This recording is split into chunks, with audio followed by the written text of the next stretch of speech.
This conference will now be recorded. How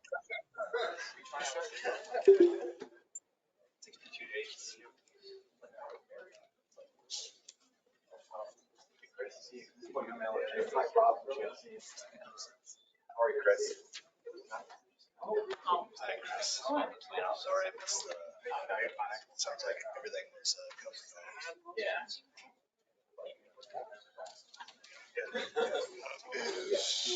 Yeah, Tim works with me. He's a senior. In Rob. Is that what it's called? Yeah. He's our last. Yeah. Great guys.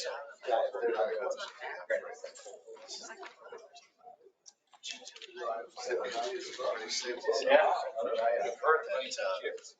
My friend wants to see more.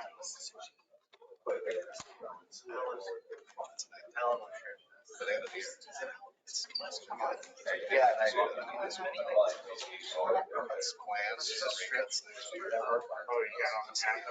Yep. Got him on the top of here. Yeah, so you can arrow over and go all the way back to number one and just close it back. Good Thanksgiving. Yeah.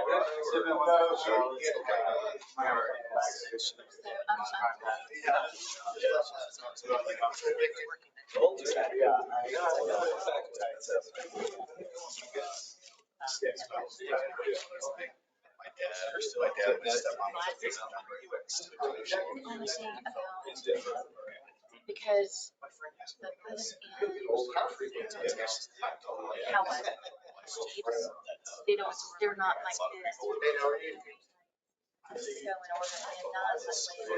like, He was chopping the kids.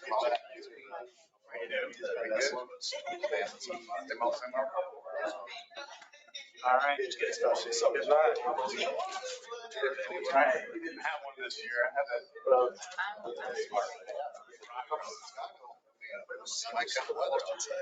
man. Yeah.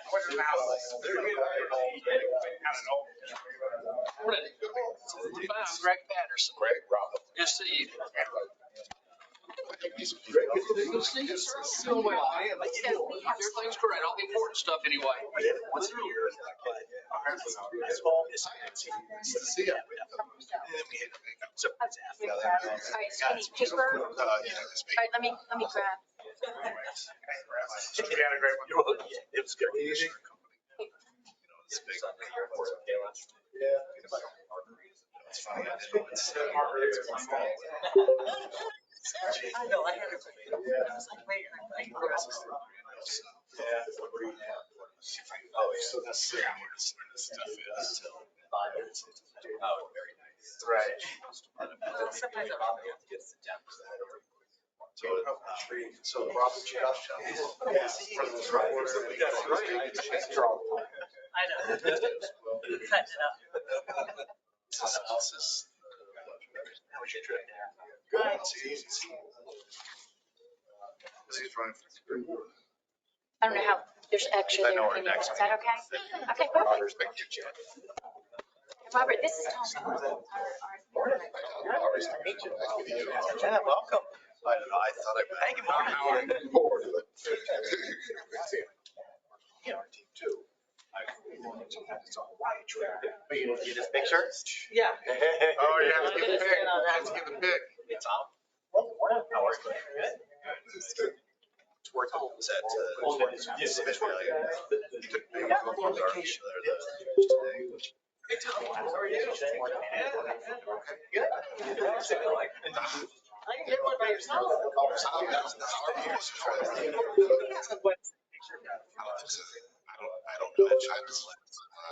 But did you send the picture?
We're trying to make sure I knew.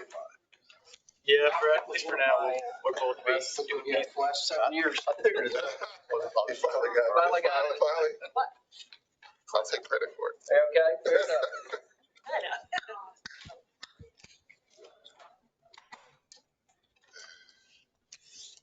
Drink coffee, so I'll get my little bump in the morning. So these are supposed to be live.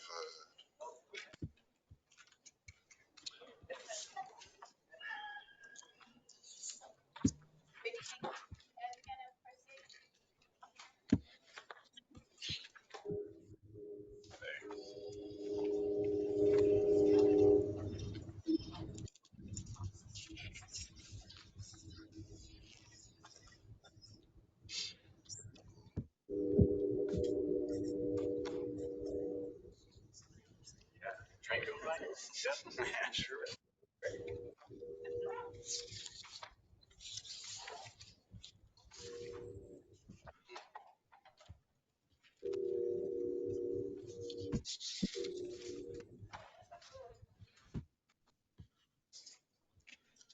It's right outside.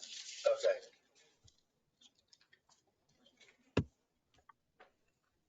Just a.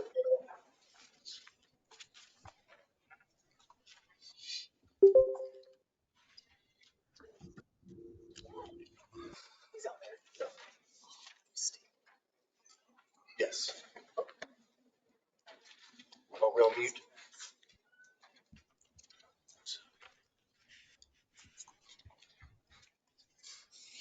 Good morning, everybody. Morning. Can you, which board members are on the phone? Bob Shea is on GoToMeeting. Chevella's here. Hey, Shabella. Hello. Steve Beam. Hey, Steve, thank you. Lorraine, are you there? Yes. Okay, great, thank you.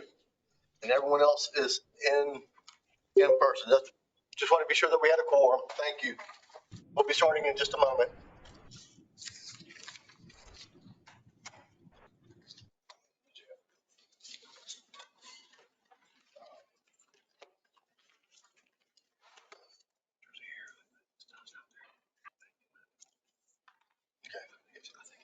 Okay, thank you.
Morning, everyone. Sorry I'm late.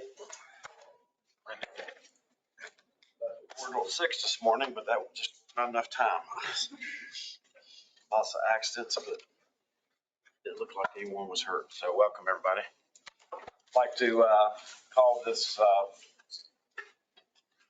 November 30th, 9 a.m. meeting of the Supplemental Board of Trustees to order. If you'll stand and join us for our pledge of allegiance and our salute to the North Carolina flag. I pledge allegiance to the flag of the United States of America, and to the republic for which it stands, one nation under God, indivisible, with liberty and justice for all. I salute the flag of North Carolina and pledge to the Old North State love, loyalty, and faith.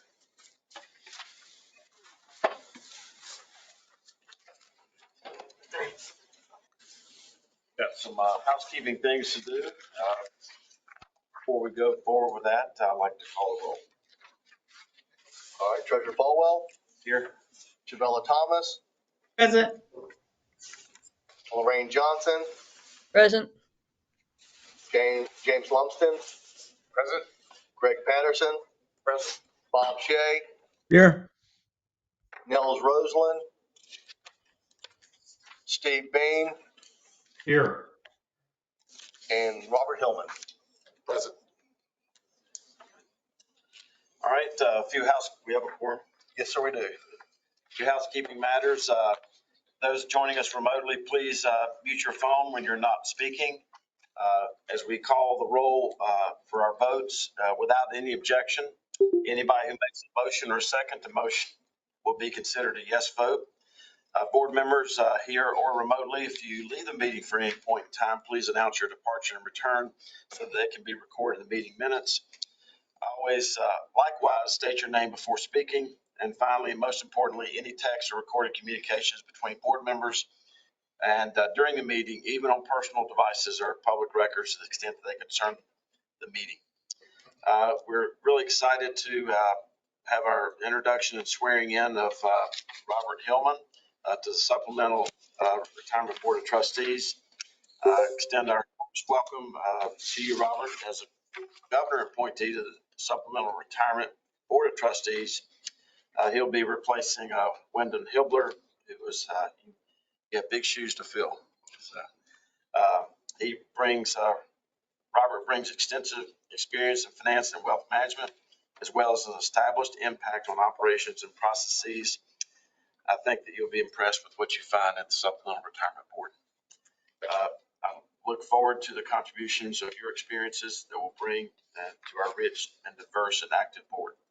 We welcome you, and I'd like to now administer the oath. Is anybody here with you? Just me. Yes, Didn't get a chance to bring the pen. we'll come up there.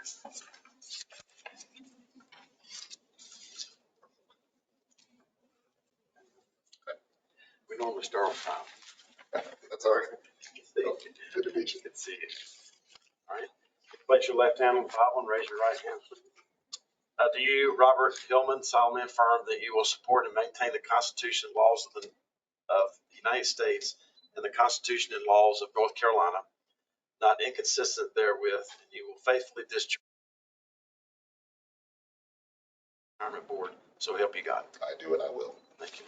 Congratulations.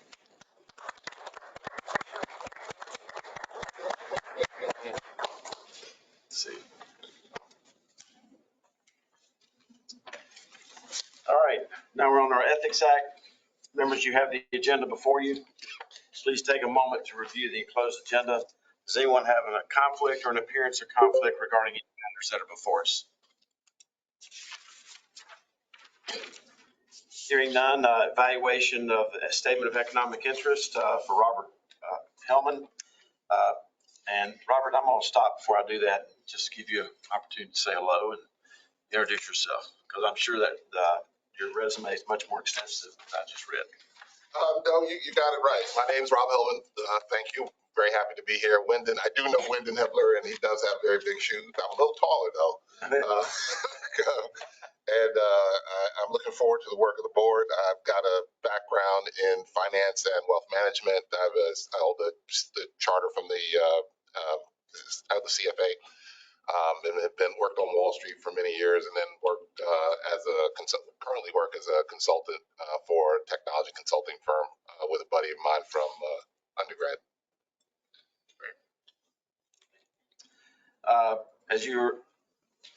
Our statement of economic interest for ethics awareness requires that any conflicts of interest that are identified in the evaluation by the ethics board be recorded in the meeting minutes. So the evaluation letter will be made part of today's minutes, serve as a periodic reminder of those conflicts as they may have been identified by the ethics board. Any questions about that? That's in your appendix. We now entertain a motion of adoption of the resolution for appreciation of the service of Wyndon Hibbler as a member of the Supplemental Retirement Board of Trustees. Do I hear a motion? So moved. Second. James is first. Robert's the second. Any further discussion? If not, the clerk will call the roll. Treasurer Falwell, Shavella Thomas, Aye. Rain Johnson, Aye. Greg Patterson. Aye. Bob Shay, Aye. and Steve Bain. Aye.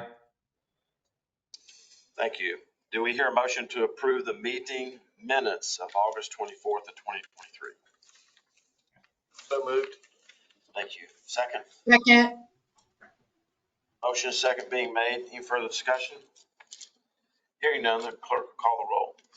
And would the council advise Robert as to he should be voting on a motion regarding a meeting he wasn't a participant in? Yes, he's a member of the board now, so he can vote. Yes, I can also abstain. So, Yes. He can abstain if he wishes. Yes. Okay, thank you. That only happens once in your career. Okay, did I hear a motion? Greg was the motion, and I believe that Shavella was the second. Thank you both. Motion second being made. Any further discussion? Hearing none, the clerk will call the roll. Treasurer Falwell, Aye. Lorraine Johnson, Aye. James Lumsden. Aye. Bob Shay, Aye. Steve Bain, Aye. and Robert Hillman. abstain. Okay, motion passes. Now we're on to item 6 already in 7 minutes. So legal matters by Reed. In your board materials, you have some plan document amendments, and two of the items deal with our implementation of the Secure 2.0 Act. But before I get to those amendments, I want to give you a brief update on our implementation efforts for Secure 2.0. Pending the board's approval of the plan document amendments, we'll have accomplished what we needed to for this year so far as Secure 2.0 implementation. For the items that we addressed this year affected required minimum distributions. First, the age at which a retired participant must begin taking RMDs increased from 72 to 73 effective at the beginning of this year. Second, beginning January 1 of next year, participants no longer required to take RMDs from a Roth account during his or her lifetime. Those two items are included in the plan document amendments that you'll have before you in just a minute. The other two RMD changes don't require plan document amendments. They were implemented at an operational level by Empower. One change affects RMDs to special needs trusts, and the other allows a surviving spouse beneficiaries elect to be treated as the participant for purposes of RMDs. The final item that we addressed this year was the so-called first day of the month rule for a 457 plan. The board approved that change in August. The rule prohibited an employee's contribution to a 457B plan to be made sooner than the first of the following month in which the employee elected to defer compensation to the 457 plan. There are two items from Secure 2.0 that will be addressed next year that I want to highlight. One is the eligibility of part-time employees, long-term part-time employees for the NC 401k plan. DST is considering proposing state legislation to extend eligibility to all part-time employees, all employees really, part-time or full-time, who work for an employer that already participates in the 401k plan. And that would put the 401k plan on par with the 457 plan as far as eligibility is concerned. The other item is an increase in the contribution, the catch-up contribution limit for those who are age 60 to 63. That goes into effect January 1 of 2025. And so we'll need to address that next year. And staff will bring those items to you as needed next year. And finally, Secure 2.0's Roth catch-up contribution provision was scheduled to go into effect January 1 of next year. That's a provision that says for employees who earned over $145,000 in the previous year, their catch-up contributions have to be made on a Roth basis. But in August, the IRS delayed that implementation for 2 years and issued expected guidance that would make implementation much easier, much more reasonable for multiple employer plans such as NC 401k and NC 457. The IRS also invited comments in August on that expected guidance as well as other items. And in your material, in the appendix to your materials, you can see the comments that we submitted on that. And before we get to the actual amendments and the vote, and have a little more background on one of the other amendments, but are there any questions on our implementation of Secure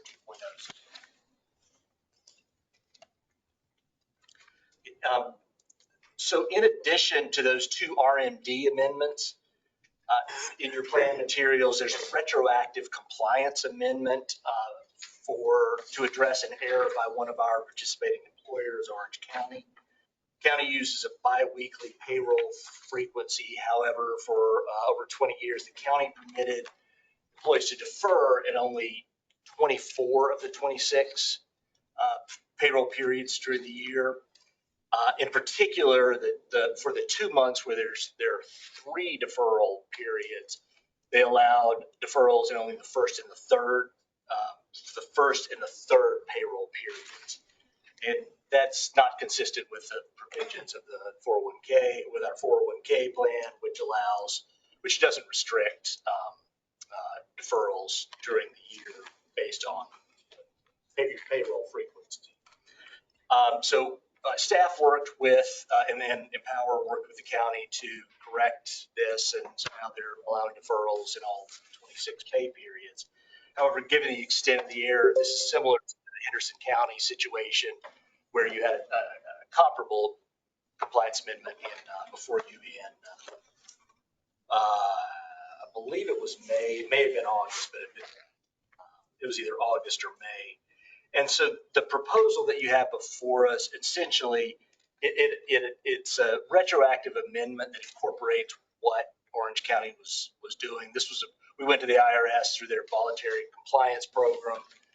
Our proposal was just let us amend retroactively payment because importantly, the county, just like with Henderson County, Orange County communicated to its employees, this is what we're doing. So it's not that there was something that was inconsistent between what employees expected and what they got. It's just that it wasn't consistent with what our plan document says. So in September, the IRS approved our proposal. So the only matter we have is this that we need to do from a compliance perspective, or the county needs to do, other than correct going forward, which they have, is to adopt these amendments that you have in your materials. So staff recommends the adoption of the amendments you have in your materials, but I'll pause there. Are there any questions? Yeah, I had a question. What does it mean to be retroactive? Because it seems like it's just going to be a going forward. It is. In terms of It's a formality. It's that we amend our plan document to say that what the county did was permitted, so that it wasn't permitted at the time that they were doing it, but it's basically to document. The IRS allows you just document what happened, and that's sufficient. So we document what happened, and documenting. But from an economic standpoint, it's kind of going from this point going forward. There's no impact. There's no out of pocket, because one of the things that you have a lot of times with a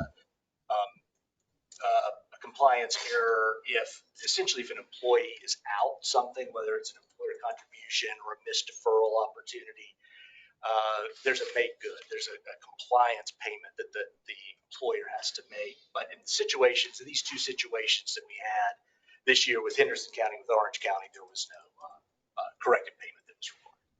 Thank you. Other questions? Okay.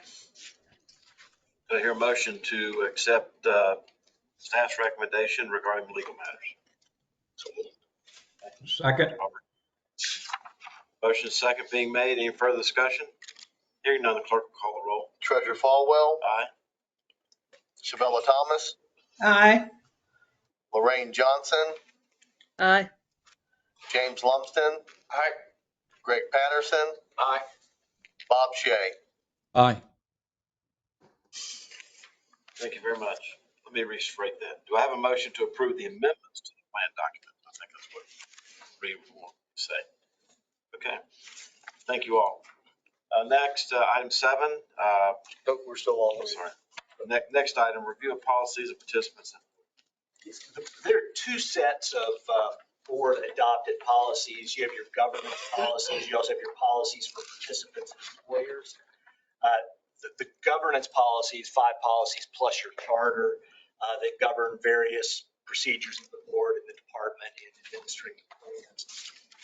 The policies for participants, employers, on the other hand, are outward focused, affecting participants and employers. They work with a plan document to structure the features, the benefits, the requirements of the plans. Staff reviews all the policies at least annually and brings any recommendations to the board for updates. This is similar to the approach that we take for the plan documents. And for today's meeting, staff reviewed all 10 of the policies for participants and employers, as well as the policy statement that accompanies the policies. And we have proposed revisions to only 2 of those policies, policy on loans and policy on participation and beneficiaries. The proposed revisions are in your starts with loans. When a participant with an outstanding loan leaves employment, the participant has the option of either paying off the loan balance in a single payment or continuing to make loan payments over the remaining term of the loan. If the participant elects the latter, you have to continue making payments on a repayment schedule. You can pay it one of 2 ways. You can either mail a paper check in to Empower, or you can set up electronic payments, ACH, EFT. And upon request, Empower will provide a coupon book for repayments. That cost is $100. But as you're probably aware, or Empower is migrating to the new Empower platform from the Prudential platform in the first quarter of next year. And as part of that migration, the coupon book will no longer be an option. And also, while you can still send in a check, the preferred method is electronic ACH or EFT. For the policy on participation and beneficiaries, it's more clarification. The new provision addresses the situation where a participant names a single beneficiary but doesn't put 100% in the line of how much does the beneficiary receive of the participant's account. If the percentage is left, if there's one participant, percentage is left blank, the reasonable assumption is that the participant intended for the beneficiary to receive 100% of the account. However, if the participant fills in some percentage of the form, but it's not 100, then it's unclear whether the participant intended for there to be a sole beneficiary with 100% or whether the participant just didn't add the second beneficiary. So the beneficiary designation in that situation would be invalid. That's the process that we've been following, but would like to clarify that in the policy. Are there any questions about the changes to either of those policies? Any questions? We just need a motion and a vote on that. Motion to approve the policy changes as recommended by staff. So moved. Thank you. Second. Thank you. Motion second being made. Any further discussion? Hearing none, the clerk will call the roll. Treasurer Falwell, Aye. Shabella Thomas, Aye. Lorraine Johnson, Aye. James Lumsden. Aye. Bob Shay, Aye. and Robert Hillman. Aye. Thank you, Reed. Now on to item 8, Zora. I'm here at Police Department. All right. Laura's out today. So my name is Christy, and I'm just going to share some communication highlights. This year, we set out to engage, educate, and empower through content and consultations, increasing the number of events and topics, and encouraging ongoing participation and growth. We executed campaigns for employers and participants. Our employer campaign our employer contribution campaign saw 552 employers enhance their contributions. The nearing retirement communication, which has been an ongoing effort, continues to see positive results.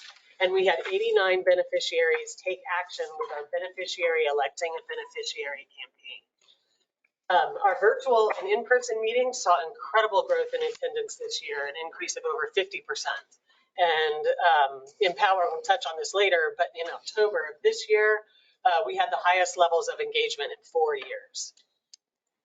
For our website, this is the first full year that we've used our friendly URL, which is myncplans.com.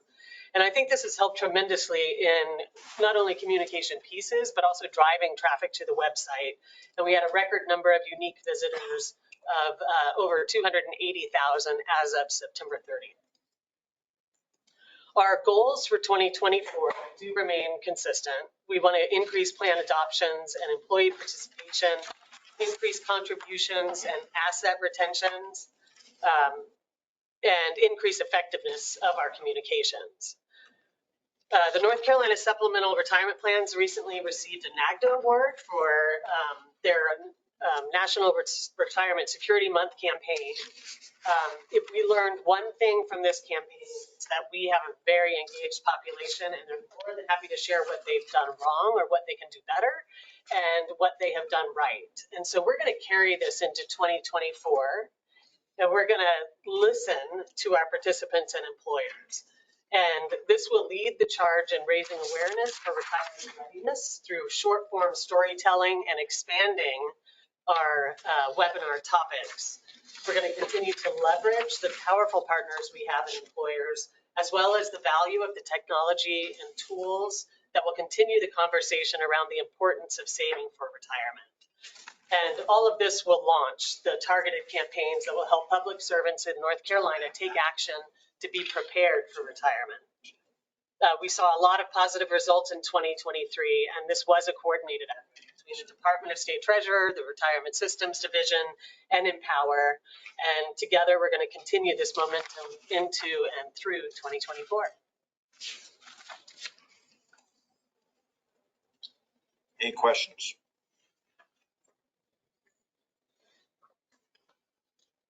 Any questions from remotely?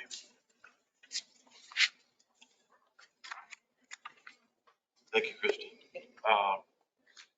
Part of this whole program, especially for the newer members, is that we were unsuccessful this year in the General Assembly to get a $25 per month match into our 401-457 plan. So minimal. But the recurring cost of that, I think, is $146 million a year. The reason that's important is that there is a 50% gap in the participation rate in this very building between what our local employees' participation in the elders and the 401-457 plan versus our state employees. And I think a large part of that is because many of the local employers match 401 and 457 plan. So I think all this is great. If we are really going to get serious as a state to get people retirement ready, and we can't find the way budgetarily to give $25, not a percentage of payroll, $25 a month, especially beneficial to those lower income people who work for the state of North Carolina. I think it's time to get serious about all this. And I can't think of a better expenditure of money than to encourage people, especially the lower income individuals, to start participating in this plan and take responsibility for their own retirement readiness.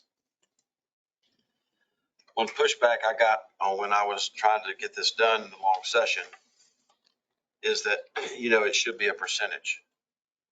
And I say, well, that's easy for you to say. You make $112,000 a year. Of course you would want it to be a percentage. It's not about you. It's easy to get retirement ready when you make $110,000 a year. It's hard as hell to get retirement ready when you make $39,000 a year. And that's why this is so important. And I think it should be an important initiative of this board going forward. So, any questions about that? Thank you. Now administrative update, Michael and Matt. Welcome. Mr. Treasurer. Great to be here again today and hope everyone had a great Thanksgiving. Robert, welcome to the board. My name is Mike McCann with Empower, and then Matt Herman also with Empower. So I'm responsible for the overall relationship that Empower has with the state, and then Matt and I work hand in hand. Matt manages the 18 dedicated reps around the state of North Carolina that do all of the education to the participants and members across the state. And just for the record, if we had a 25% increase in the participation rate, would y'all be able to handle that for us? Absolutely. What we try to do each and every day, Mr. Treasurer. All right, so we want to spend the next 15 or 20 minutes giving our update for third quarter. First and foremost, what we'd like to do today is just give a brief overview on the ongoing migration efforts, preparing to move the North Carolina plans from the Heritage Prudential record keeping platform over to the Empower record keeping platform. Share some key metrics for the last quarter, and then most importantly, all the great work going on with all of your participants throughout the state of North Carolina. So in terms of migration, everything remains on schedule for the migration to take place during the first weekend in February. So first quarter of next year, that's going to happen first weekend of February. Empower's almost more than halfway done with that process right now, moving all of Prudential's business onto their platform.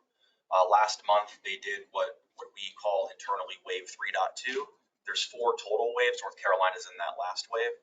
The last wave that we did, we think was the largest for this type of a merger in the industry's ever seen, where we did 1,400 total plans, 1.4 million participants, and $96 billion in assets all over that last migration wave weekend. That was about 6 weeks ago now. Everything went really well with that, and Empower continues to refine and learn from each of those migrations that they do, and I think that sets us up very well for moving the North Carolina plans the first weekend of February.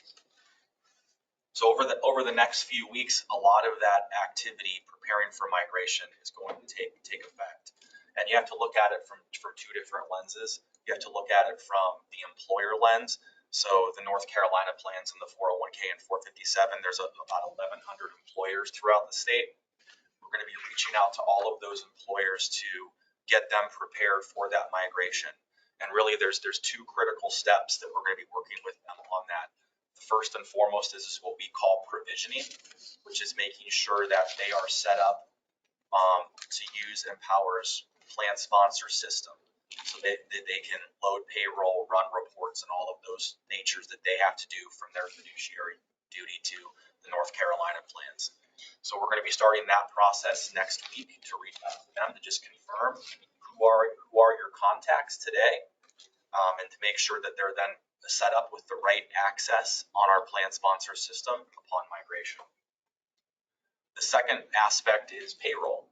So in mid-December, we're going to reach out to all of those same subplans to confirm how they intend to load payroll once they migrate, to be trained on how that payroll process will work, so that they're prepared for that process as well.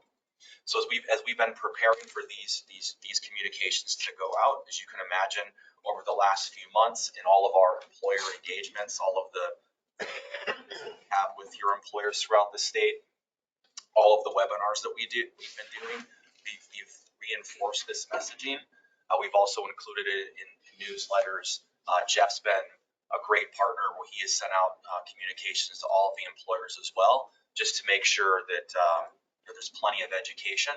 So that education will go through migration and then carry on post-migration as well, where there'll be plenty of training opportunities on how to use the new plan sponsor website, how to load payroll, and then of course we'll be here to assist all of those efforts as well.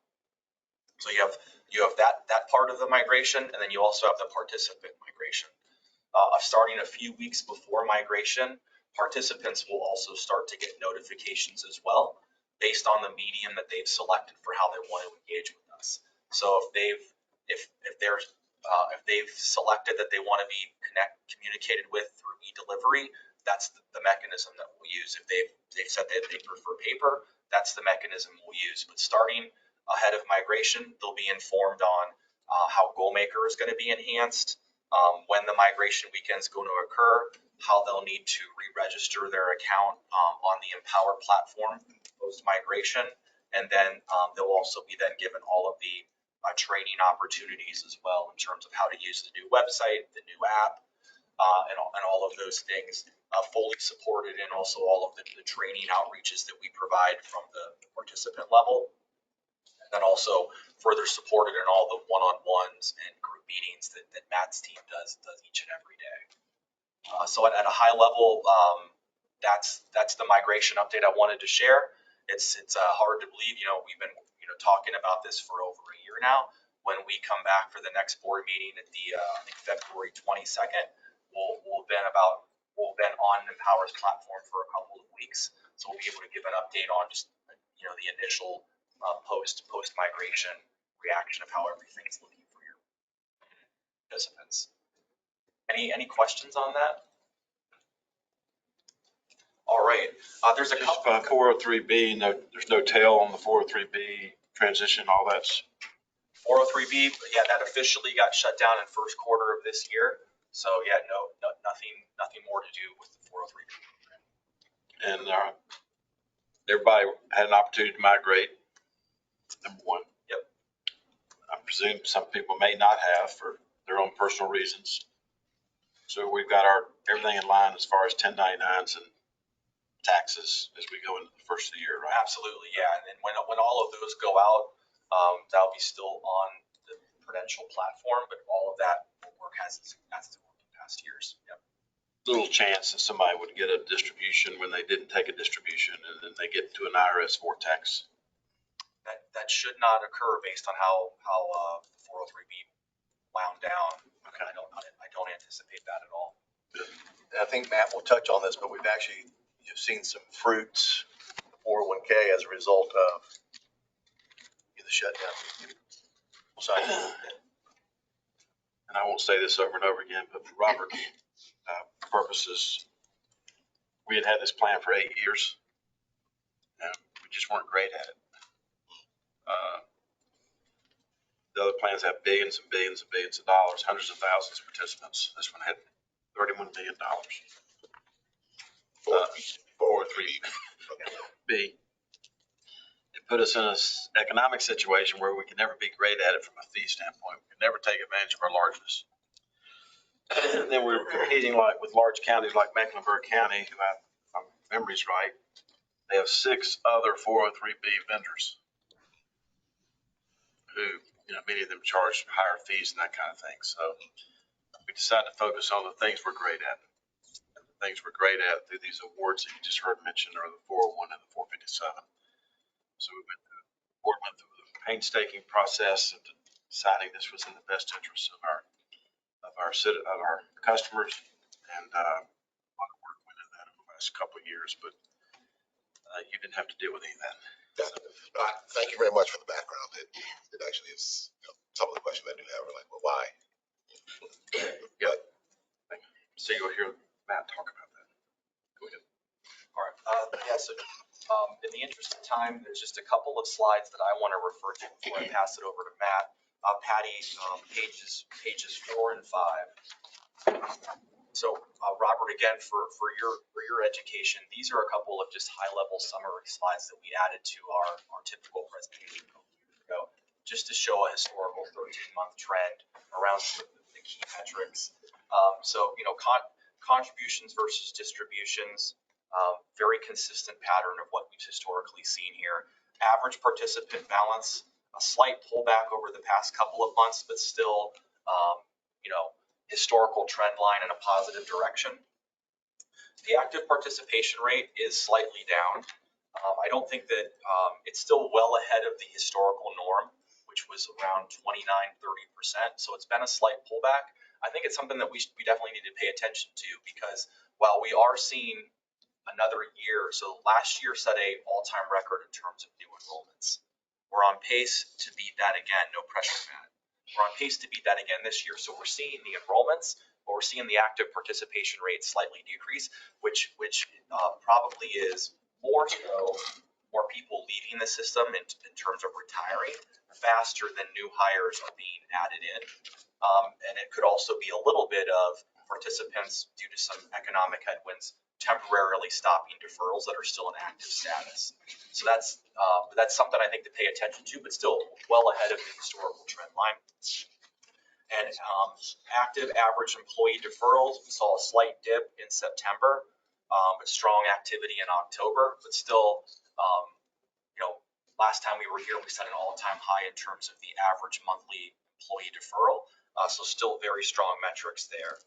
And then on slide 5, Patty, we have total unique participants with a balance. We continue to reach all-time highs there. Total enrollment activity for the year, again, really strong. We should set another all-time record in terms of enrollments. Enrollmaker participation rates remain steady. And then always want to pay attention to the number of new loans. That stays within the historical trend line as well. If you see a sharp uptick there, that's typically another indication that participants are having some economic headwinds that they're challenged with. Is the interest rates on the loans fluid? It is fluid. It's I guess I knew that. How fluid are they? That's a better question. yeah. Trying to remember off the top of my head. It's based off of the Is it off of prime? the prime rate plus can't remember plus 1, I think. Yeah, I think it's What prime it is. +1. So whatever the prime rate is plus 1, but the participants paying themselves back on that interest as they pay off their loan. So it's not like anyone else is getting that interest. We can't control the markets, but is the interest rate, you think, higher or lower than stable value return? Right now, it would be higher. Be higher. Yeah. So it'd be a negative arbiter. Okay. Thank you. Any other questions for me before I pass it on to Matt? Been covering not recidivism, but retention. I can cover that really quickly. Yeah.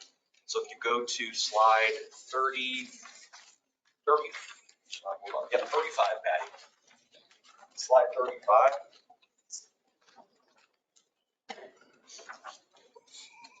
So yeah, so this chart here tracks where assets are going in terms of retention versus rollover outs. So at the bottom of the chart, we track both on a yearly basis, lower left, and then quarterly basis, lower right. When rollouts do occur, the firms that they are going to, and that's your top 4 there hardly ever change in terms of where rollover outs do go. But we continue to see a similar positive trend line when you look at how large these plans are. Yes, the amount of assets rolling over are large, but when you look at all of the assets that are eligible to roll out, we're retaining a lot of those in the program. We have a significant education communication campaign that we continue to make more robust year over year. I'm just making sure participants are educated on the fact that they can leave assets in the plan, remain in the program. And for the last quarter, Mr. Treasurer, I know that the statistic that you like the most, for the last quarter of all the assets that could have possibly rolled out or left, 96.21 remain in the program over the last quarter. Is that a percentage? Yes. Okay. Yep. And just briefly on the rollovers out, I mean, that in a different period, we had $500 million roll out. In the middle of that page. Yep. And now we've reduced that to 130 million. Yeah, so over the last year, 106.4 rolled out, over the last quarter, it was 100. And we're trying to educate people that they can't get it done any cheaper and they can leave it there forever. Correct. That's basically the two. No matter what somebody puts on their windshield or invites them to a steak dinner, Yes, sir. stay there forever. Can't get it done. If they can't get it done cheaper, they should.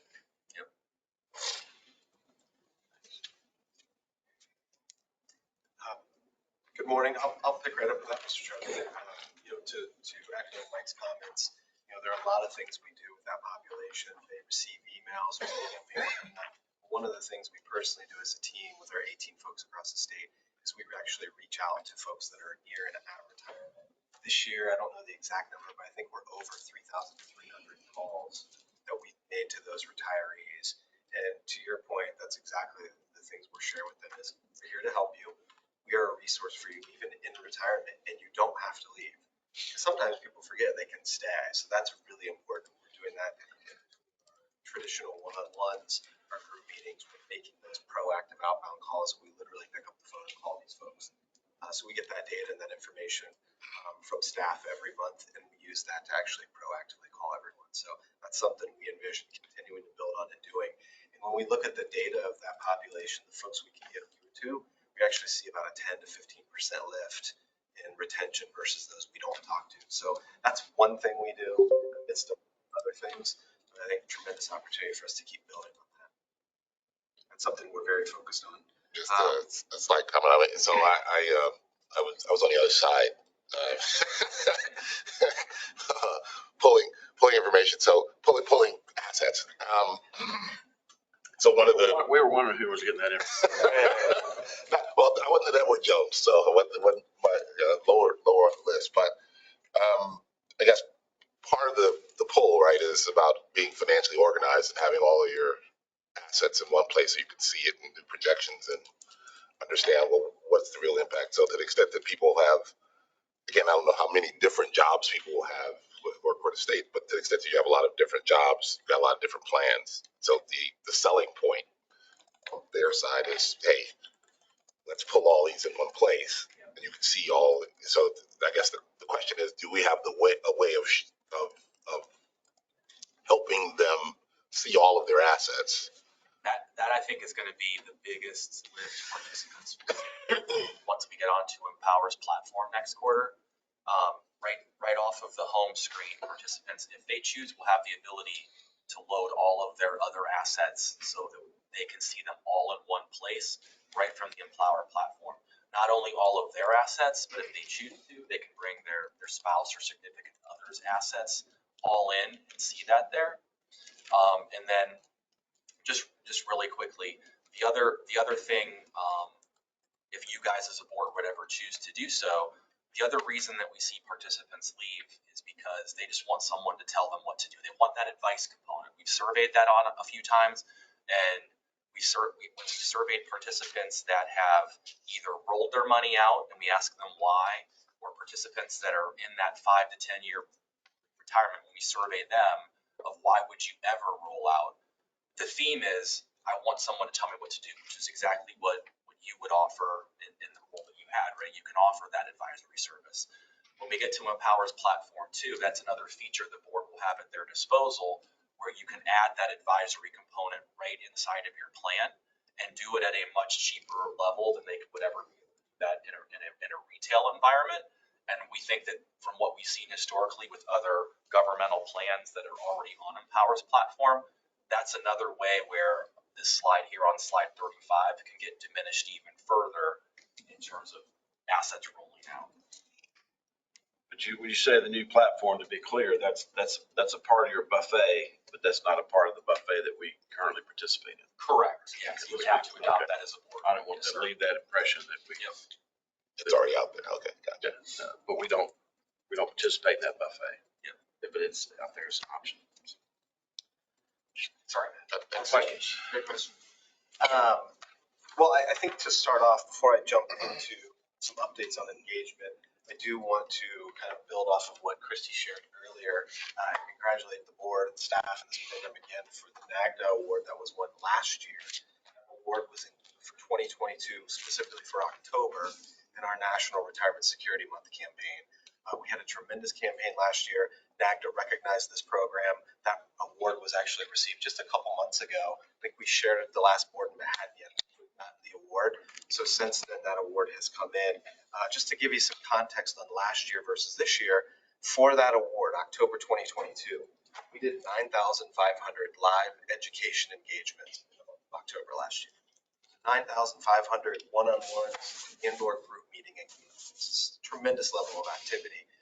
We won that award this year. I'm really happy to report October 2023, we saw a 30% increase in our engagement. We actually had over 12,200 live education engagements in October this year. So just tremendous activity across the board. We had nearly 3,000 one-on-one consultations just in October, where we're meeting with folks personally, either virtually or on site. These are record highs. The other exciting thing is while we saw a 30% increase in engagements over last year, we also saw a 30% increase in enrollment. So as Mike shared, we had just shy of 3,900 folks enroll in this program just in October. 30% higher than last October. The really cool thing is that's the highest monthly enrollment level ever in the history of this program. You have to go back to 2015 to find a month where we had close to that. We had 3,000 enrollments in 2015. I think it was September, October of that year. We hit almost 4,000. So just a great campaign. I think a lot of success. And thank you again, Christy, to you and your team for your support and partnership. And Jeff, the rest of the team. A lot of great communications that happen in a lot of different ways to reach out to folks. And also a lot of thanks to our employer partners across the state. We have 1,000 sub-employers that we're working with every day. Their partnership is critical. We're giving them information and they're connecting us to their employees so we can help them. So I wanted to share that update, even though that's formally a Q4 update. We're really hot off the heels of that, and I want to give you kind of a real-time update there. With the few minutes I have, I'm going to draw your attention to slide 37 in the materials. You will see a breakdown of our activity. Top half of the page on 37 is the third quarter broken out by month. Bottom half of the page is a year-to-date roll-up. So you'll see first quarter, second quarter, third quarter, and then year-to-date. A few things I'll draw your attention to. Up top of the page, in the third quarter summary, we had 25,228 total meeting attendees in just the third quarter. That's a 70% increase from last year in the third quarter. So a lot of growth in our engagements across all of those metrics. If you compare third quarter this year to third quarter last year, more one-on-ones, more employer meetings, we're getting back on site a little more every day. The really big call out those, the group meeting activity, 592 group meetings in the third quarter with 18,406 attendees. It's a 30% increase in the number of meetings, but it's a 110% increase in the attendees. So tremendous growth in our group meetings, the group attendees that we see year over year. And I think some of that is we've come out of COVID, we're getting back out in the field more. We're doing a lot of virtual still. So the goal we have is let's bring a model that's flexible, that meets people where they are. We've got a lot of employers and employees that love the virtual model, and we've got employers and employees that want us on site, and we're balancing both of those things. We're running at about a 65% virtual engagement level right now. So if you recall some of our previous board meetings earlier this year, I think we were about 80%. It's gone down to 75%. Now we're at about 65%. But all in all, a really good activity in the third quarter. At the bottom of the page, you'll see a breakdown of the first quarter, second quarter, and third quarter, and then a roll up for the year. Similar themes there for the year when you compare it to the quarter. More one-on-ones, more employer meetings, and again, more group meetings. We've seen a 50% increase for the whole year net when you compare it to last year with almost 50,000 group meeting attendees. One of the other things we focused on in the third quarter, we're focusing on a couple key populations of employees. We do a lot with them every day. We actually did some special campaigns in August. One was focused on the K through 12 employers. The other was focused on first responders. To Jeff's point earlier, the K through 12 has been very interesting. We've seen some early signs that engagement is actually going up with that population. So we have 115 schools across the state. lots of opportunity there because of the competition we run into with 403Bs. It's not uncommon, Mr. Falwell, Treasurer Falwell, as you shared, to see 5, 6, 7, maybe even 10 to 15 side-by-side 403B plans that we're up against when folks are considering this plan versus those. But we are seeing increases in that engagement. And I think some of that comes from the unwinding of the 403B and focusing more on the 401K and the 457. One interesting stat I'll share is in October, we saw tremendous enrollment activities. If you dive into the data there, we actually saw twice the number of K through 12 enrollments in October than we did last October.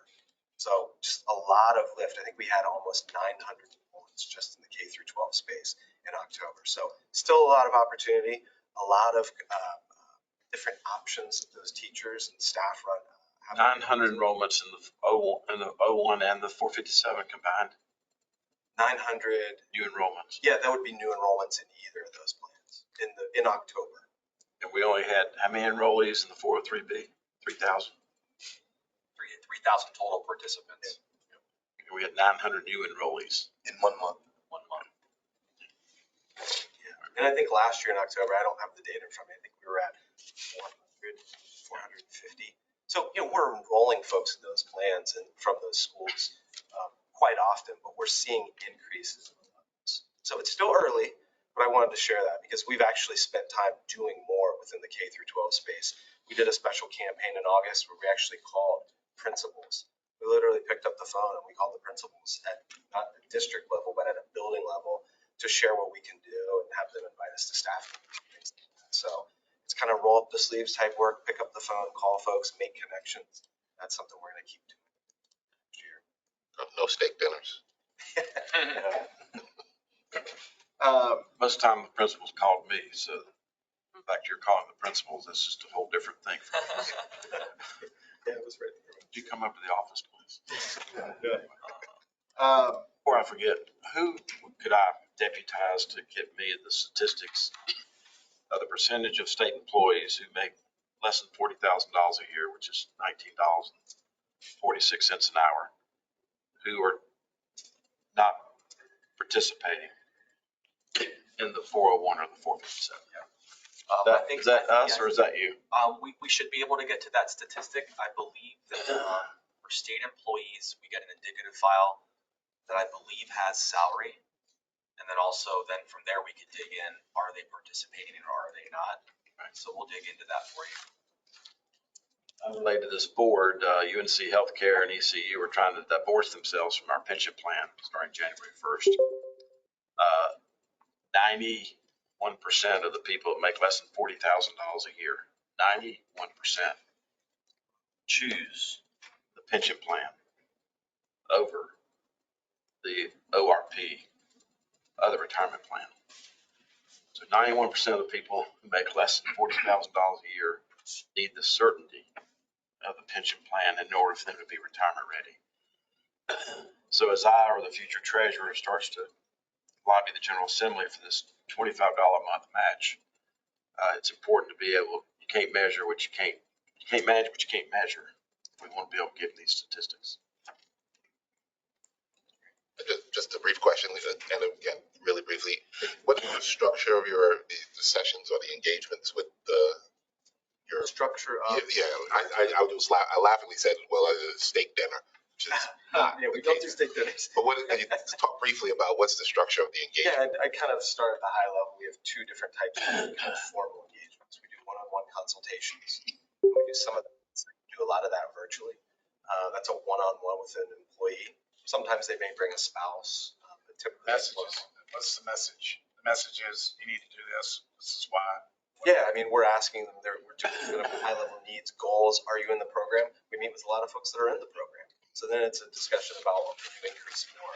We've got some tools online. I think to Mike's point, when we get over to the new platform, there'll be an even more robust experience of things we'll do. So that's a typical one-on-one needs assessment, providing education, not provide advice.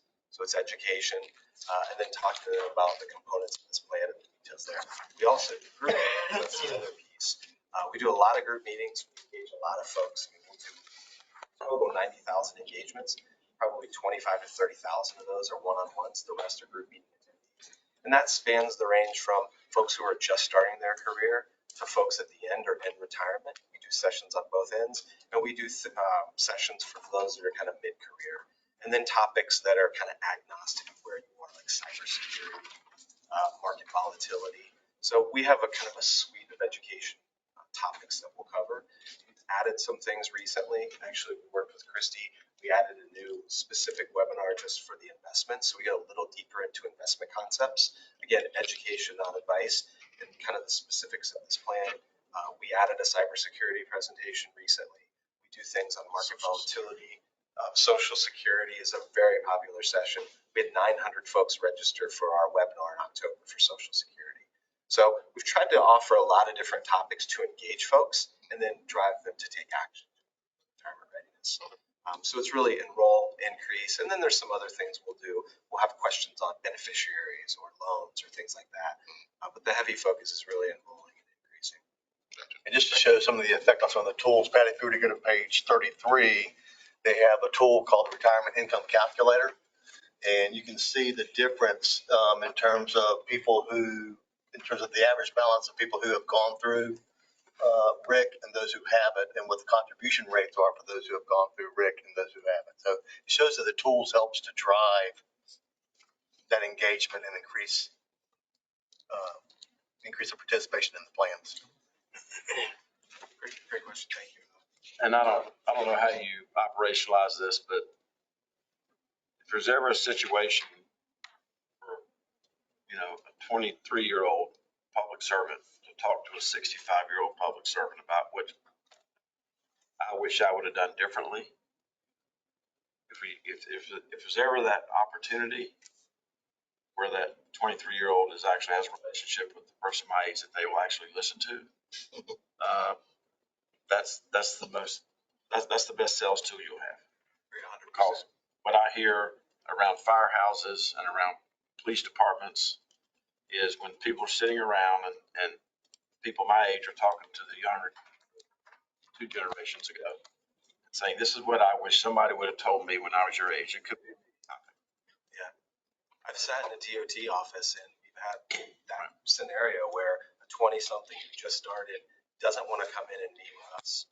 And the manager of that office who wished they enrolled when they were their age actually grabbed them and brought them in and said, sit down, you're going to meet with Miss Tammy. And they ended up enrolling. They trust them, they know them, so I agree 100%.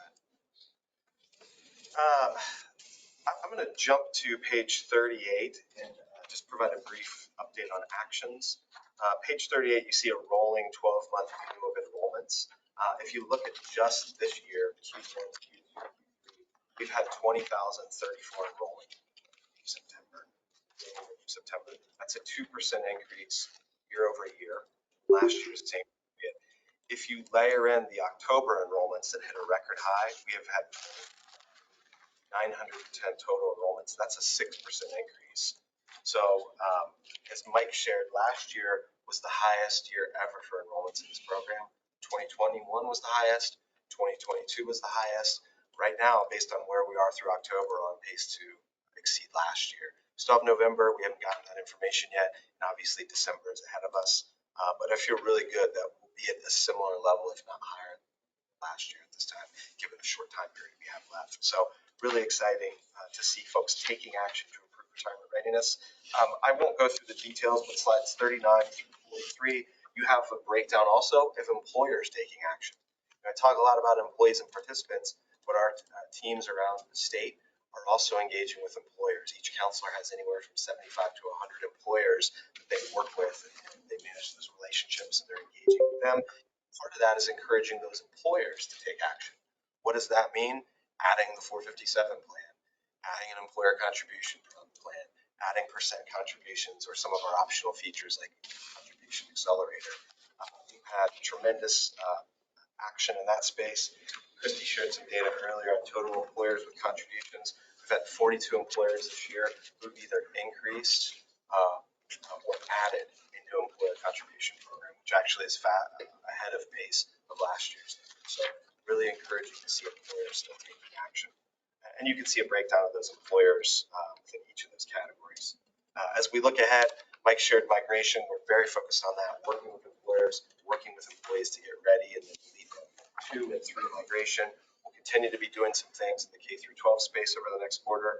And it seems like far away, but the spring campaign will be here before we know it. So as we come out of our fall campaign, we start to gear up for a spring campaign in April. And I'll share more details in February. Happy to take any other questions. Other questions from the phone? Thank you again for your time. Thank you for getting that less than $40,000 stuff for me. Yep, I'll send that over to Jeff whenever we get it compiled and forward on to you. And just to recap, the approximate $150 million recurring that would cost for a $25 match was assuming there was a 74% participation rate. If we offered a $25 match, about 74% of the people would Take advantage of it. take advantage of it. Okay. I mean, no, is that, I think that's, if my memory's good. I think that's what you had shared previously. Yeah. Because that's in line with what we're seeing in the Eltra system. Yeah, for the locals. Yes, sir.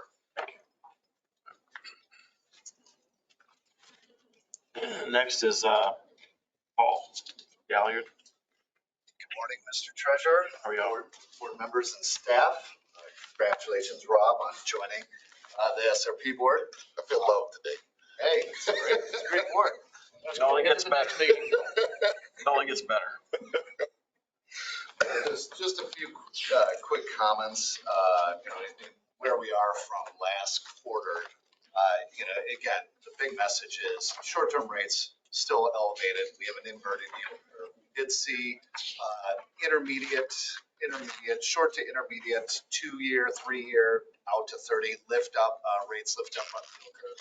But we also did see a little bit of short-term yields, 3 months, 1 year, kind of dip down a little. So more or less the yield curve steepening just a little bit, but still elevated from the traditional normal yield curve that slopes upward to the right. If we start with on page 4, just kind of give you a sample of where we are as of 9/30. $85.6 billion under management at Galliard. This is down from about $88.2 billion since last quarter, about 2.9% down. And this is mostly due to stable value assets coming down. And really that is due to participants either transferring out of stable value into other options in the plans or leaving the plans altogether. We don't necessarily have clarity on where that money is going, but it is what we've seen across all of our stable value separate account book. The one thing to note about state of North Carolina is that your net outflows are much lower than our average book that we see on our stable value separate account. So good news there. Really, the 68.5 billion, that's stable value assets under management, that was down about from 71 billion last quarter, down about 2.5 billion or 3.5%. In terms of our client base, one of the things I always like to point out, 91% of our clients have been with us for at least 5 years, and 81 of those 190 relationships have been with us for 15 years. North Carolina is creeping up on that number. I believe since being incepted December 1st, 2010, we're nearing the 13-year mark. And at this point, I would like to thank you for your committed faith in Galliard as your stable value service provider. You could cut the fees in half if you really appreciate our relationship. You're one of our most favored nation clients, so any fee break that's available, we will be giving to you. We want to be the most favored nation, not one of them. In my heart as well. Stable value separate account clients. One thing I like to mention, previously, moving up from like 2017 to 2019, not a lot of stable value traction. We are seeing a little bit more now. Just funded a $130 million stable value separate account on November 1st, Taft-Hartley plan. Also, another corporate client committed to funding about $175 million, and that should be conducted by the end of January. We also have a couple 2 finalist RFPs where Those are about 500 million opportunities, and really excited for those. And one of those is on a consultant's OCIO platform. So good news there. If we turn to the next page, don't necessarily need to go through all this data here, but most importantly, there are no changes to the fixed income investment team, haven't been for years, or the executive leadership or the stable value strategy group. We did have a handful of changes on, kind of our operations groups, where we had a couple leave last quarter. We also had one from our technology group that had helped us with the transitional service agreement from Wells Fargo. We have completed that. We completed that in the first quarter, so don't necessarily need that role anymore. So that one opportunity was not filled. We did have 2 openings in our operations group. We have filled both of those. We still have one other open in a compliance role, but again, we've been around 92, 95 employees for years, and that's kind of our sweet spot. And again, really looking at this org chart, all these employees are 100% dedicated to Galliard. However, the bottom section, kind of our back office, technology operations, legal group, they report to Allspring, our parent company.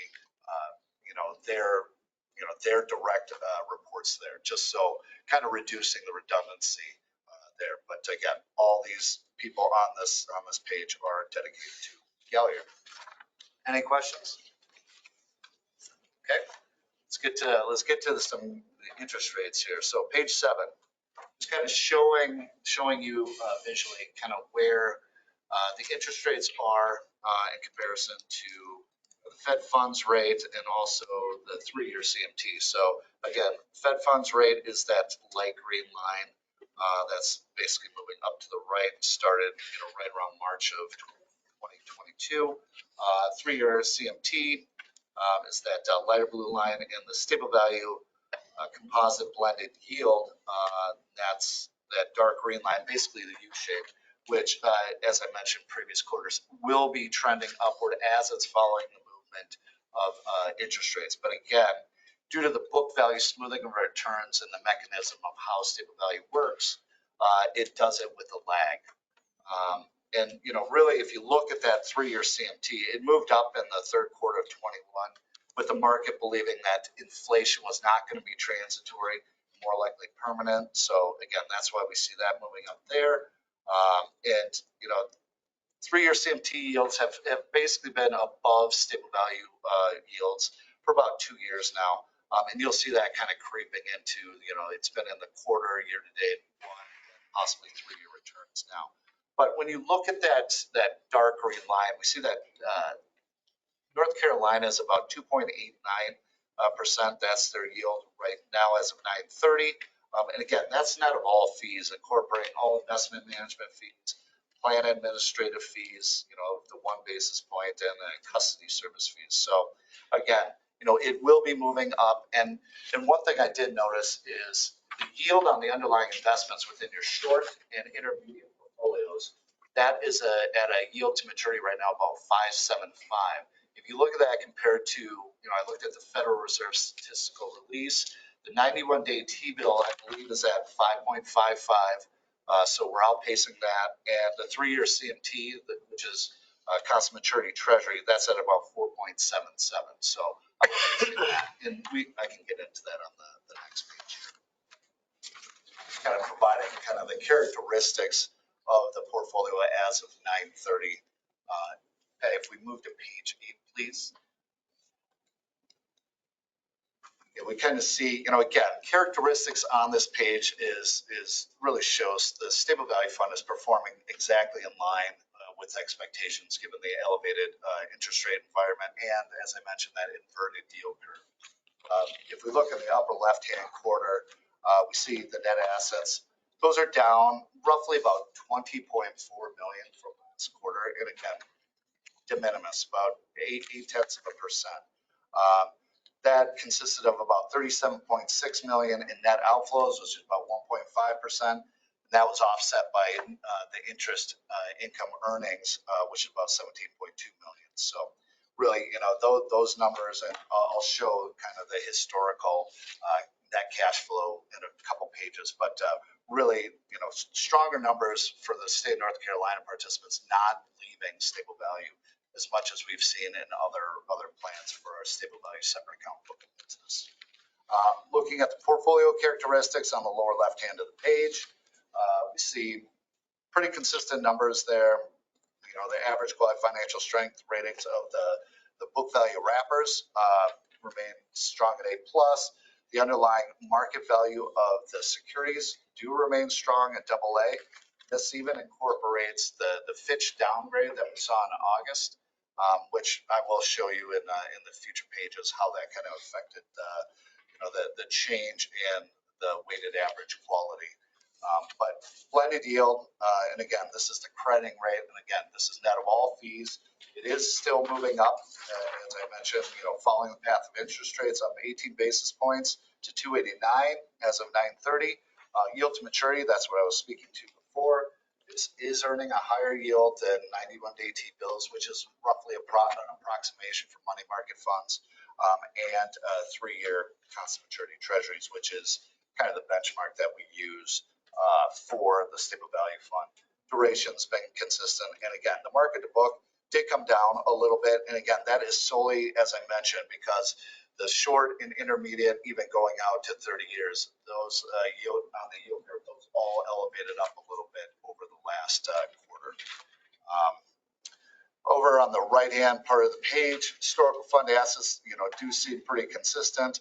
That number, fourth quarter 17 to fourth quarter 18, Rob, for your knowledge, that was basically a rebalancing of the goal maker accounts, which translate to roughly a 14% outflow, but has since kind of come back there. So again, that wasn't participants moving money, that was just a reallocation of the goal maker.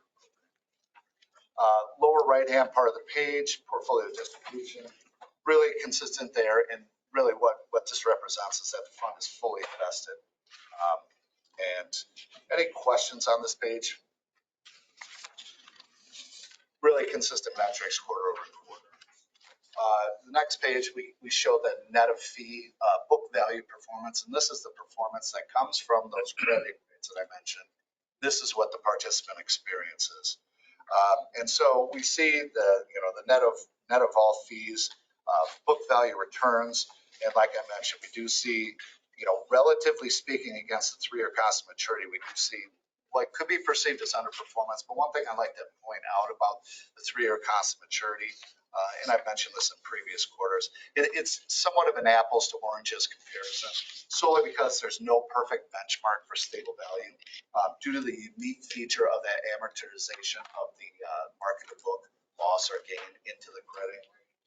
But the logic for us using the 3-year cost of maturity treasury is that it's readily available, it's a safe, secure treasuries, and it has a default, or it has a 3-year duration, which is in line with what the duration of the stable value fund is. So really the one thing to notice about the 3-year cost of maturity treasury and even money market yields in general, as market rates move more quickly, than stable value when rates rise, or when they fall, in the case in the early pandemic, there will be a disconnect with the returns, again, because of the lag. The 3-year CMT and money market yields react immediately to changes in interest rates in their performance, whereas stable value has that lag. It still follows the direction, but it has that lag given the amortization that I mentioned of the book value smoothing returns. And really what the true driver of returns on this page are really those short and intermediate vehicles that we use to drive the returns, and it's 50% managed by external managers and 50% by Galliard.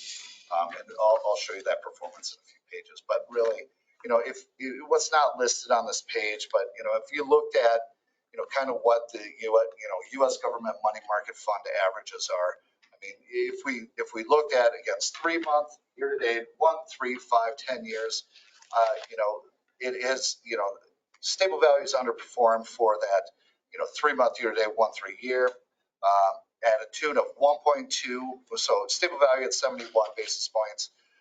U.S. government money market fund average about 1.2. Year to date, 1.99 for stable value versus 3.33. 1 year 2.54 versus 4.13. In 3 years, this is a little different because again, we show 3-month T-bill plus 150. What I'm trying to show is if you take out that 150 kind of spread there, what it would look like in comparison. So 3 years, stable value at 2.06, and U.S. government money market fund average about 1.53. 5 years, 2.23 versus 1.37, and 10 years, it's it's more pronounced the longer you go out. 10 years, 2.09 versus 0.8.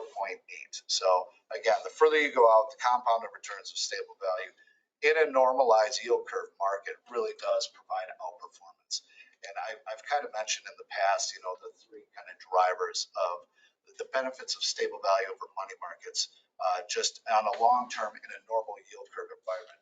First thing is that stable value can invest in a multitude of high quality fixed income sectors, where in non-treasury sectors, it can invest in treasuries, it can invest in corporates, taxable municipals, can invest in asset-backed securities, can invest in mortgage-backed securities, etc.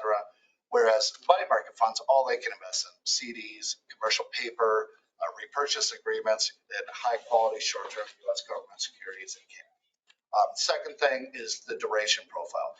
Money market funds typically can invest from 91 days up to, or 90 days up to a year, whereas stable value, as you can see, we have a weighted average of 3 years. So typically what we see in our stable value separate accounts is we have about 25% in the 3 to 5 year bucket and about 25% in the 5 year plus bucket. And again, when you weight average against with the short-term investment fund or the cash liquidity buffer, comes to that point 3.35 for your portfolio. So that's two things. So the duration profile, and again, that's the term premium. As you go out on the yield curve, you should be getting more yield for the further you go out, for that risk that you're taking. And then the third thing is, because of the book value smoothing of returns, we do see the volatility of returns for stable value be less than even money market funds. So again, that book value smoothing returns, just to put it simply, is the underlying bond funds have returns that are either positive or negative, which we saw in 22. But what stable value does is it smooths all these ups and downs into a constant rate of return. And it has been following the path of interest rates and also reinvesting at that, the higher yields that we're seeing today. So again, with the lower volatility, higher long-term returns, which I was trying to mention previously, so that stable value has really on par with money market funds outperformed within 100 to 200 basis points on, the longer 5, 10, 15, even going out 25, 35 years. So just want to throw that out there as a stable value advocate. And again, any questions on kind of the mechanics of stable value, how it works, happy to answer any questions on that. But really, what this page is signifying is that your stable value fund is doing exactly what we expect in this interest rate environment. The next page, we show, again, the historical cash flows. And really, if I don't want to delve too deep into this, but if you look at that 2023 year-to-date number, we have net cash flows for the state of North Carolina stable value fund, about negative 3.93%. What Galliard has seen roughly out of their stable value separate account book is about 8 to 9%. So, about a third of what, our average book of business is doing. So, and I think that's pretty consistent across stable value in general across, the spectrum, not even just with Galliard, but across, all plans. Next page, we show kind of the last 9 quarters of kind of statistics that I talked about previously. And I talked about the last 2 quarters, but just kind of giving you a frame of how they've looked, since the third quarter of 21. Again, upper left-hand corner, historical blended yield or crediting rate, net of all fees. Again, it was, pretty much flat between the third quarter 21, first quarter 22. But first quarter 22, that's when rates started going up. So from March 17th, 2022 to July 26, 23, the Fed had raised their Fed funds rate 11 times, from basically 0 to 5.25. So huge increase over 18 months. And we are seeing that trajectory up in that rates there. Duration on the lower left-hand part of the page, again, very consistent, right around where it's been historically at 3.2 to 3.34 years. Upper right-hand part of the page, again, this is the market to book. And again, as interest rates have gone up, this shows that market to book has fallen again, because that market value number has been going down divided by the book. But again, this is exactly what stable value is designed to do in a rising rate environment. And on the flip side there, on the bottom, those are the underlying yield and maturities that the underlying investments are investing in. So again, we are investing at that 5.75%. And again, what we saw there again was the shifting up of the 3 to 5 and even further out part of the yield curve. Again, where we saw, we've seen yields, definitely the highest that we've seen over the last 9 quarters for quite some time. So again, we're participating in this higher yield market in your stable value fund, and again, stable value is doing exactly what it should be in this market. Any questions on this page? I got one question. Sure. So for the market value to book value, do you have a sense of how that's shifted since the end of Q3, given the huge shift in rates really this month? I'm assuming that that's shot up quite a bit. I don't have the exact number with me as of 10/31. I can provide it, but I was listening to some comments on the market or reading something this morning. It basically said that November might be one of the best years or best months for the bond market in terms of returns. And again, what I think that's kind of forecasting is rates in the first quarter coming down.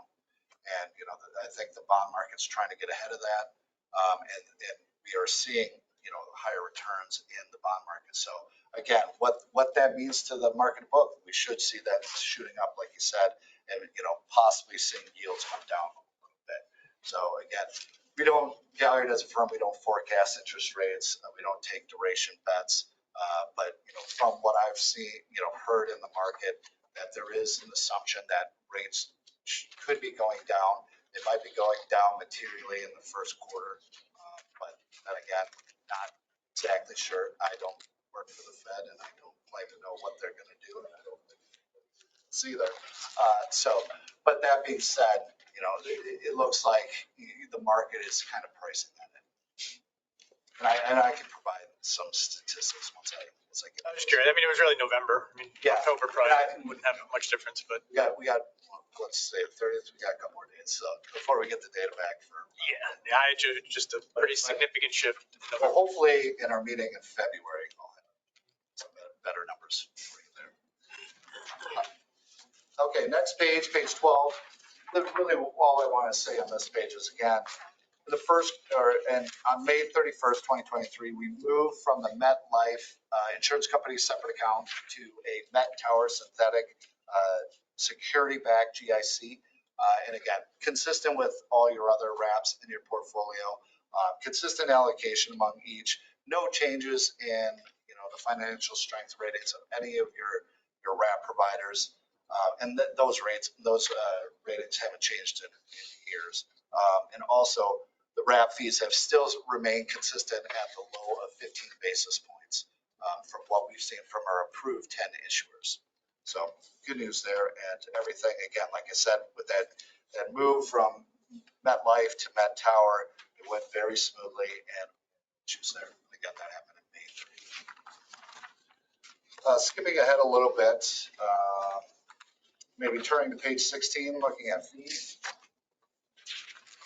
Again, that top line, I did mention, to the treasurer that, again, yes, state of North Carolina is a MFN client and will always be getting the lowest fee given assets. The one thing, kind of noting, fees did drop a little. And really what that was due to is the administrative fee offset that moved from 1.25 basis points down to 1, and that happened on September 1st. And the little addition there is the custody service fee of 0.2 of a basis point. But again, wish the treasurer was here to see. We see fees going down, so.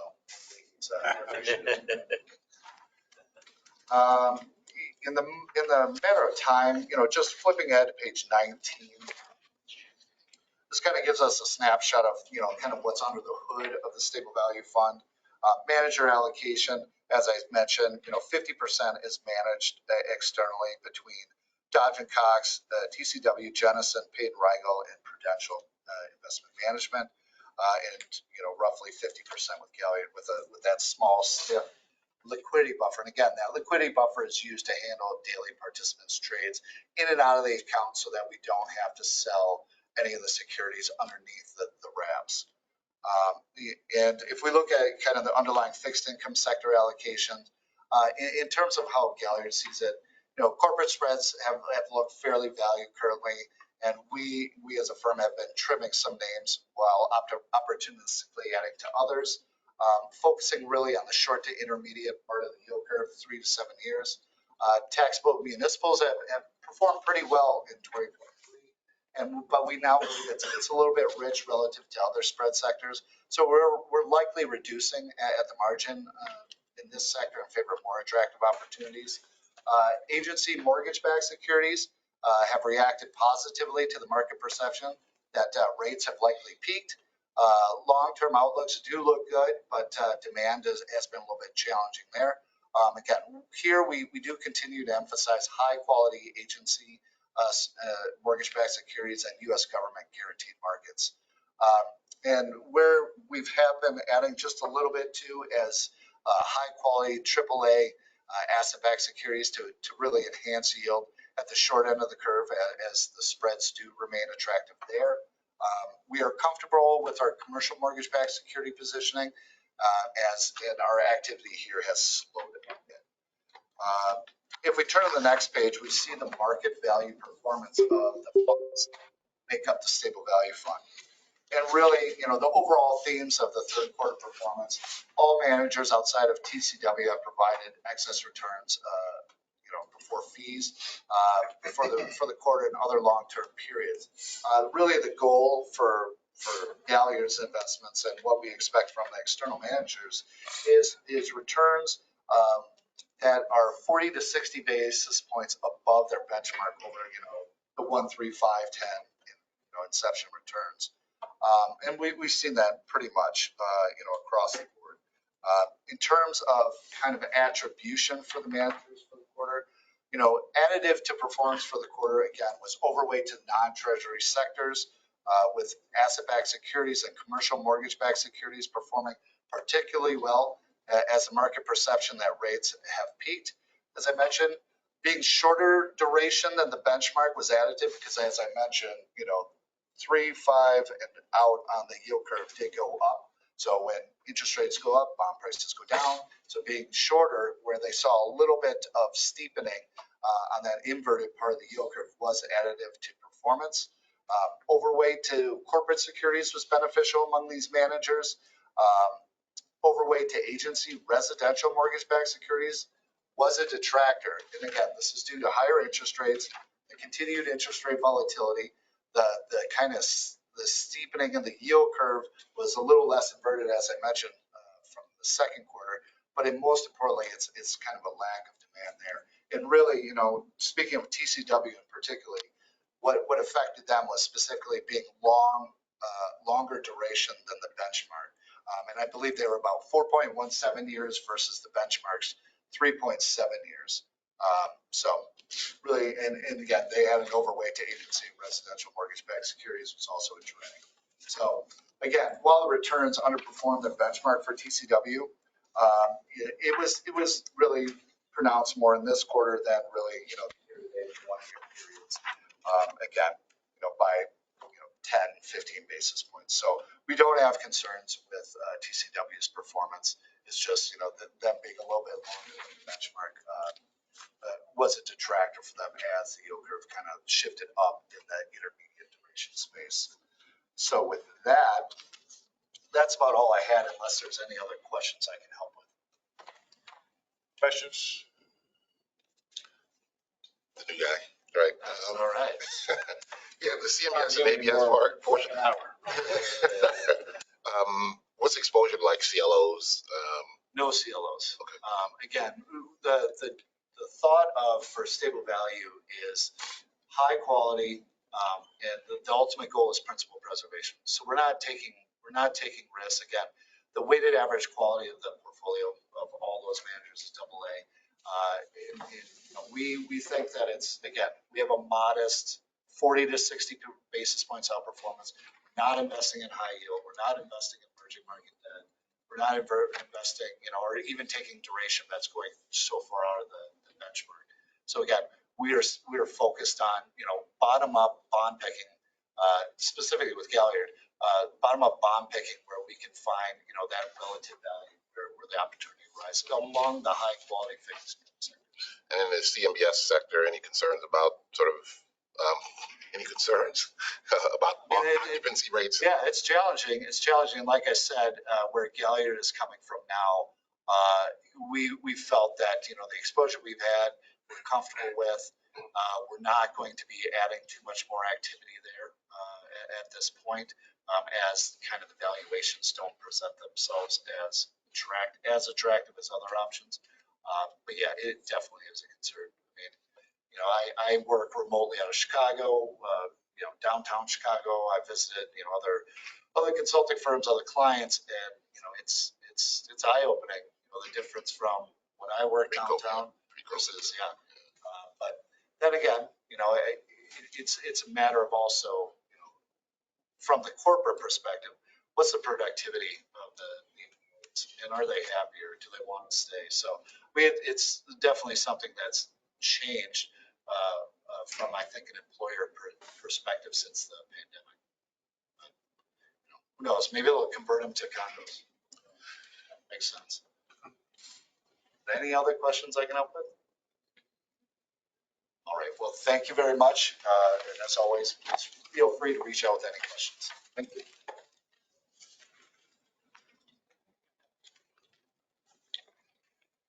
Thank you very much. Elizabeth and Weston, welcome. To be back. Hey, everyone. So for reference, I'm Elizabeth Hood, Weston Lewis. We're with Callan, so we are your investment consultant. So we take a higher view than the Empower folks. So we, as fiduciaries, advise the board on how best to structure the plan and give the participants the tools they need to make good decisions for themselves. So think strategic planning. We advise on the investment structure. So how many options should there be? What should it look like? Looking at the glide path, does it make sense for your particular participant demographics? We look at the implementation. So which manager should we be using? Types of managers. We help with fee reviews, both administrative and investment. So all these big picture things to help you all make good decisions on behalf of participants. So that's really our focus. We have a number of agenda items today. So we were thinking we might go a little bit higher level on performance. Happy to answer any questions if you want to take a deeper dive in any area. And then we'll take a look specifically at this mid-core option. We have some investment policy updates. And wanted to follow up on the question of money markets and what that would look like relative to stable value as a potential option. Sound good? All right. So we'll start high level with performance. I'm just going to make one or two brief comments on the capital market environment to set the stage as we look at performance within the option. And so we'll start on 2 pages down. So as we scroll there, perfect. So the U.S. equity market continues to give us a lot to talk about. So after a very negative 2022, saw some recovery, negative in the third quarter. So basically that volatility remains within the markets. And similar story here within large cap. There are a small number of stocks driving the market. So this we've evolved the acronym. It was the FANGs, the FANG option. Now we're on to the Magnificent Seven. So those 7 stocks within the S&P 500 they were up about 83%. The other 493 names were pretty much flat. So all of the movement within the index is being driven by that very narrow group of 7. And those are Apple, Amazon, Alphabet, NVIDIA, Meta, Microsoft, and Tesla. So that's really driving ups, downs, sideways within the market. So very concentrated index. And again, that's kind of the big story. We saw broadly markets were down 3.3%. Broadly, small and mid caps down more than that. SMID value is the best performing within the least negative within that space. But if you look on the lower part of the page, over 1 year, we still see double-digit positive returns across the board. On the next page, international markets, also negative for the quarter. Difference here is also very negative for the year. So unlike US, it's a much more negative picture over that longer time period. Two things to highlight there. Brighter spots in the sense of being less negative were emerging markets and small caps. So participants have exposure to both of those. They're included in both the passive and the active options. So getting exposure there too, that broad diversification helping this quarter and this year. The next page has fixed income. We just had a very broad fixed income update. So really just here, the most relevant numbers here are the aggregate index. So that's where participants have the most exposure outside of stable value. So negative 3.2% for the quarter, slightly positive over the 1 year period at up 0.6%. So kind of a bleak quarter. Just want to set the stage before we look at asset values and performance. Really just across the board negative returns. We're seeing negative stocks and bonds. Typically, we expect those not to be directly correlated, but we have seen that continue over the last few years. We've seen a pretty big shift in that in November, right? Markets are rallying significantly across bonds and equities. So we'll hope that continues.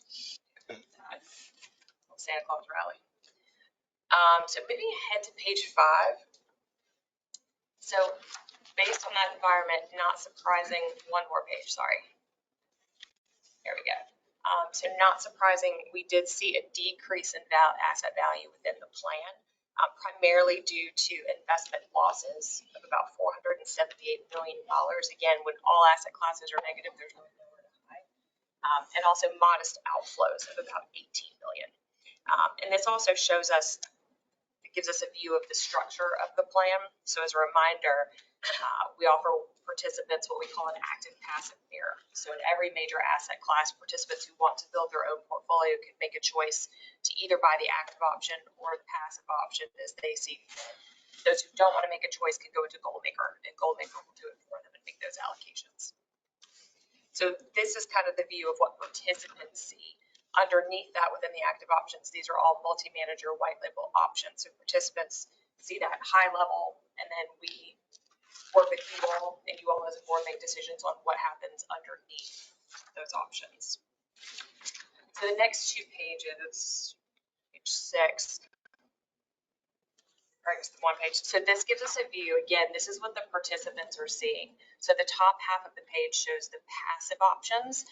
So what we're looking for here is, are the managers tracking their indices closely? So we want low tracking error and low fees. And we can confirm here that BlackRock is tracking their index closely. So participants are getting that passive exposure that we've designed to. The bottom half shows the active options that are available to participants. So we talked about stable value, which is top decile or top quartile in the peer group over all periods. Fixed income has held up very nicely within the volatility. So down less than the benchmark in the quarter, and then either ahead of positive or less negative over all longer periods as well.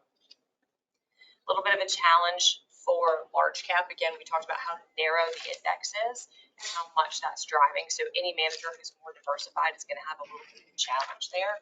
So we did see underperformance for the quarter, but still outperforming over the 1 year period. The international option, also a little bit negative, and Weston's going to give us a few of the highlights of what worked well and who maybe we're looking at a little bit more closely. So international down a bit, one manager is really driving that. And then SMID, which has been outperforming pretty consistently, has had a little bit of a challenge over the quarter and year, but ahead of their benchmark over longer periods. So that's the high level view, and then Weston's going to give us a few highlights again on kind of the outliers on the good and bad. Sure. All right. If we could go just 2 pages back, and we'll talk about the investment fund returns and peer group ranking. So this shows what is going on underneath the hood. So as Elizabeth mentioned, participants choose from white label options, but this is what really drives that performance behind the scenes. So we heard discussion on stable value. Elizabeth mentioned kind of the peer rankings and everything.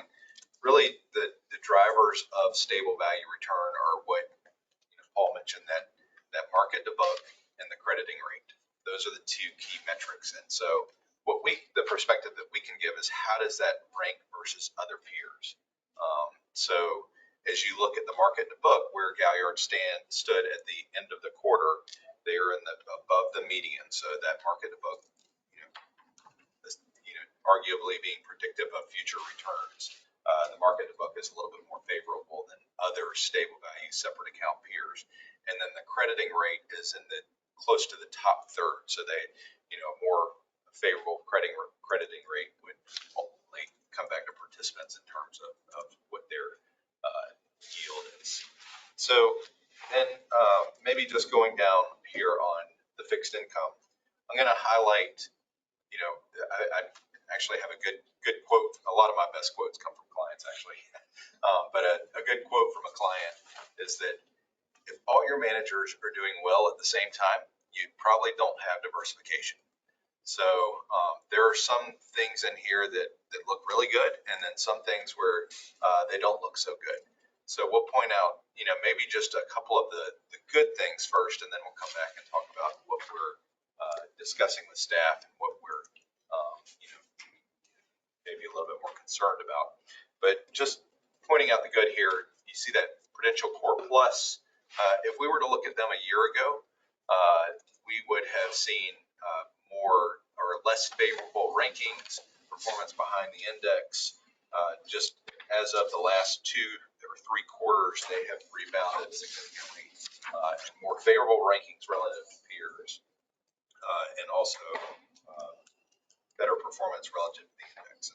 And the performance that we show here is all net of fees, just to let you all know. But the downside of showing net of fees is that we typically have to compare the peers versus mutual funds, which is not really a true institutional opportunity set. We do try to net out or remove those redundant share classes. So it's an institutional mutual fund peer group.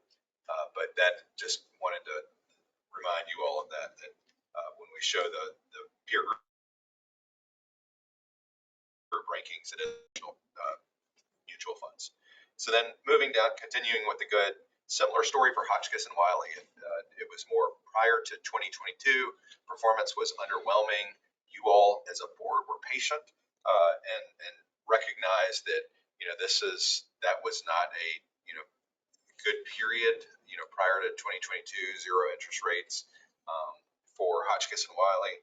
You see their performance here over the last year and a half in particular started to really influence the longer term numbers. So you look at the 5 and 7 year returns, adding value well far and above their fee. Sticking with the good, moving down to Loomis Sales, again, one who is a higher quality growth manager. They have come around now to where their story has been mostly the year to date and what they have done year to date over the last 3 quarters. And you see that last year return well ahead of the index, ranking in the 2nd percentile. That has started to influence those longer term results. And then maybe I'll just stick here and say the ones that we're really discussing with staff here on this page are TCW Core Plus. Not so much just performance, and typically when we come to you all and say, what are we worried about? It's not just performance. It's usually performance plus something. Whether that be a staff change or some sort of portfolio manager leaving, key people cashing out, organizational changes, organizational issues. So those are really what drive a lot of our watch list. It's more seldom is it just performance. And then moving down there is to what is not as good right now is certainly the Macquarie return. This has also been more of a year-to-date story. The last 3 quarters have been exceptionally difficult for them. The plus piece is that about two to 3 years ago, Ty Nutt fully retired. He was one of the architects of the strategy. We talked about it for a while. Now this portfolio management team has had a full 3 years to really implement their strategy.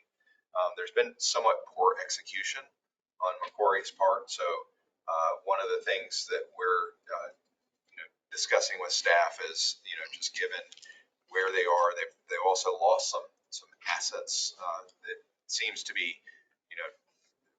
they're still managing a very healthy $12 billion in this strategy, but that's coming down from what was about 24 billion over the two plus years ago. So they have lost some assets. That's something that we're paying attention to. And then finally, Sands Capital, large cap growth. This is one where it's more the magnitude of performance than anything else.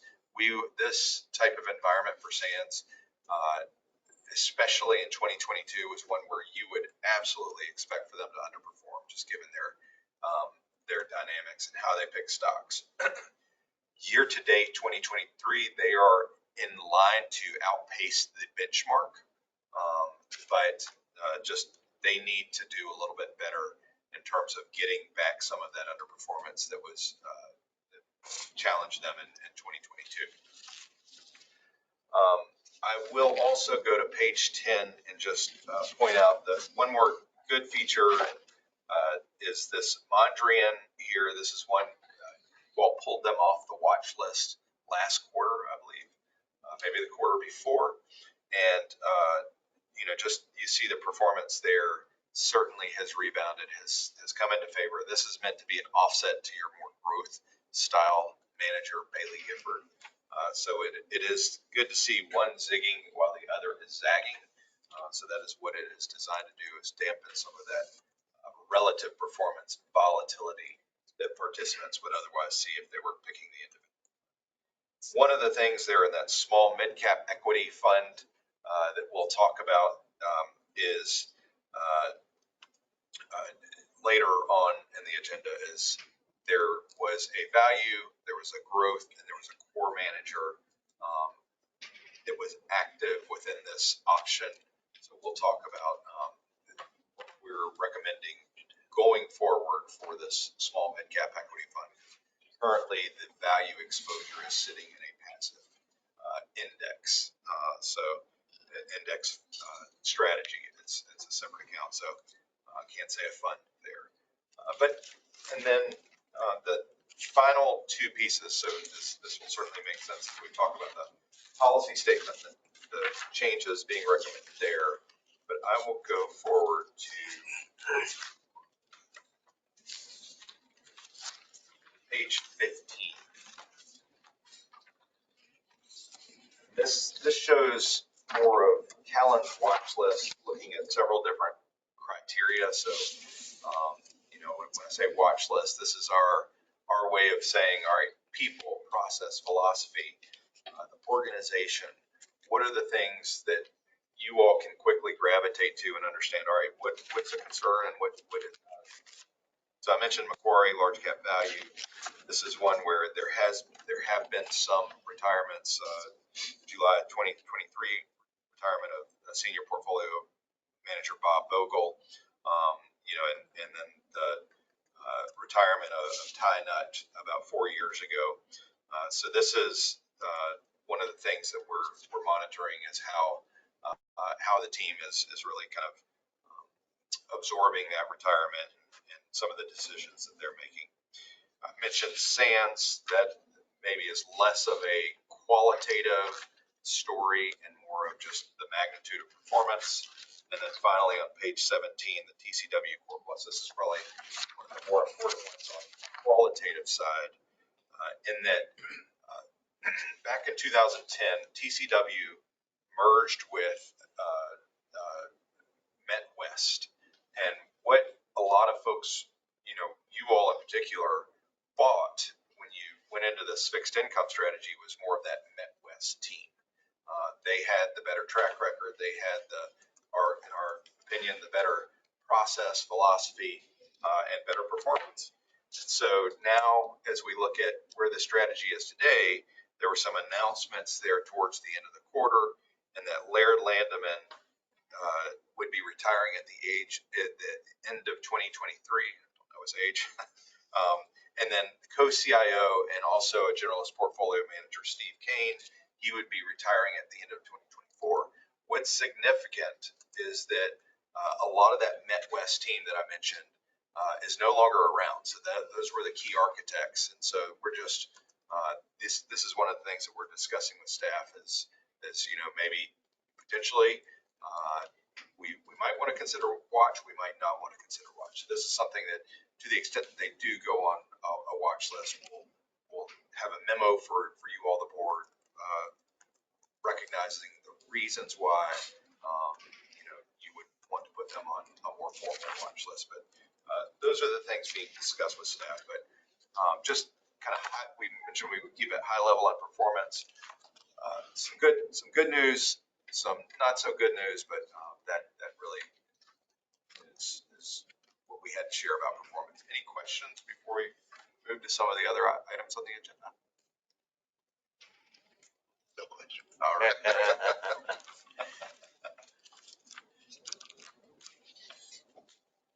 All right, shall we tackle the investment policy statement next? Okay.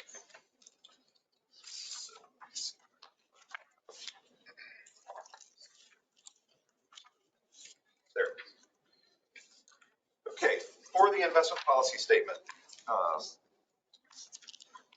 as part of our work plan every year, we, around this meeting, bring back an investment policy statement. We review it, we go through it. We think this is a fiduciary best practices. Even if there are no material or any changes made, just to revisit the investment policy statement, ask yourselves the questions, does all this still remain relevant to us? Are we following all the things that we are saying we are doing inside the investment policy statement? So this was not just Callan's review, but also a review in concert with staff to understand, okay, what are the changes this year? So we have the red line version. I won't go through all of these because a lot of these are more just minor changes, it seems like no matter how many times we review it, some sort of, an extra space here or there, but I will cover maybe the more material ones is on page 8. We have, this is something that Callan does. This is something that you all as a board and staff have been doing, but just putting into the language, if this is the playbook for the board is to understand, all right, what's everybody's role? This is just putting into words the actual what is being done. So we just added some more language around, hey, along with staff, the consultant and the staff, we are monitoring these qualitative issues that we brought up. If performance is driven by those people, the process, the philosophy, we are going to bring that to you all as we hear about it and as we understand that people are changing or something is changing within the portfolio. So that we think is probably the more important monitoring component of your investment managers. And so what we're trying to do is just put it to the link that we are doing that and will continue. That was probably the biggest one. The rest were, just pointing out some of the things on the glide path and making that more geared towards your participant demographics. So your poll maker glide path changes as a participant ages and approaches retirement, that we will evaluate the participant demographics as we do that. It's a Department of Labor best practice. And that really is the summary of the policy statement recommended changes for them. Any questions or comments? And the rest of the changes you can see are all marked up in here. So hopefully kind of take a quick look. But like I said, other than what Weston pointed out, nothing really substantial changes. All right. We did. We need Question. This is Steve Beam. Do we need to vote on this to approve it? Yes. Okay. I'll make a motion, we approve it if it's proper time. All right, we have a motion from Steve Beam to approve the investment policy statement. Do we have a second? Second. All right, we have a second. Any further discussion? All right, take the vote. Tom Causey on behalf of Treasurer Falwell. Yes. Shavella Thomas. Aye. Lorraine Johnson. Aye. Greg Patterson. Aye. Bob Shea. Aye. And Robert Hillman. Aye. All right. All right, you want to proceed with the next item? You want me to? I'll kick this off. All right. So for reference, I'm Chris Morris. I'm the co-chief investment officer of the investment. To my right is Chris Bird. He's the portfolio manager for the supplemental retirement plans. So for this agenda item, myself and Chris will give you a high level overview of the search process we went through for the potential replacement for Wedge. And then we will turn it over to Callan to kind of go over the current structure of the white label fund, as well as kind of the options that the board has moving forward. So just to level set, back in May, the board approved termination of the Wedge Capital SMID cap value mandate that we had in the SMID cap mandate. We then transitioned those assets in the summer to the BlackRock Russell 2500 value index fund while we finalized the search process for a potential active replacement for Wedge. So we have since finalized that search process and have a recommendation for the board here today. So wanted to give you a little bit about kind of the process itself and what we go through when we do investment manager search process, since we haven't done one in a couple of years. So I thought that might be good for the board to understand.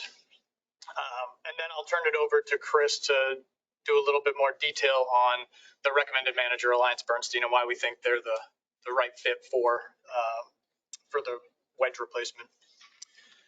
So We have coffee in the room back there if anybody wants it. So anytime we have a search for a new investment manager, and this is across all of investment management division. So the investment management division as a whole, we oversee approximately $175 billion in assets. About 15 billion of it is the supplemental retirement plans here. The other biggest piece of that is the pension fund, the defined benefit plan. That's around 115-ish billion now. But so we have processes in place for any time we hire an external manager. We have a specific policy that we call our external investment manager and vehicle selection policy. So this policy outlines the process for identifying investment opportunities across different asset classes, whether it's public equity, fixed income, we have private equity and real estate and other types of assets in the defined benefit plan.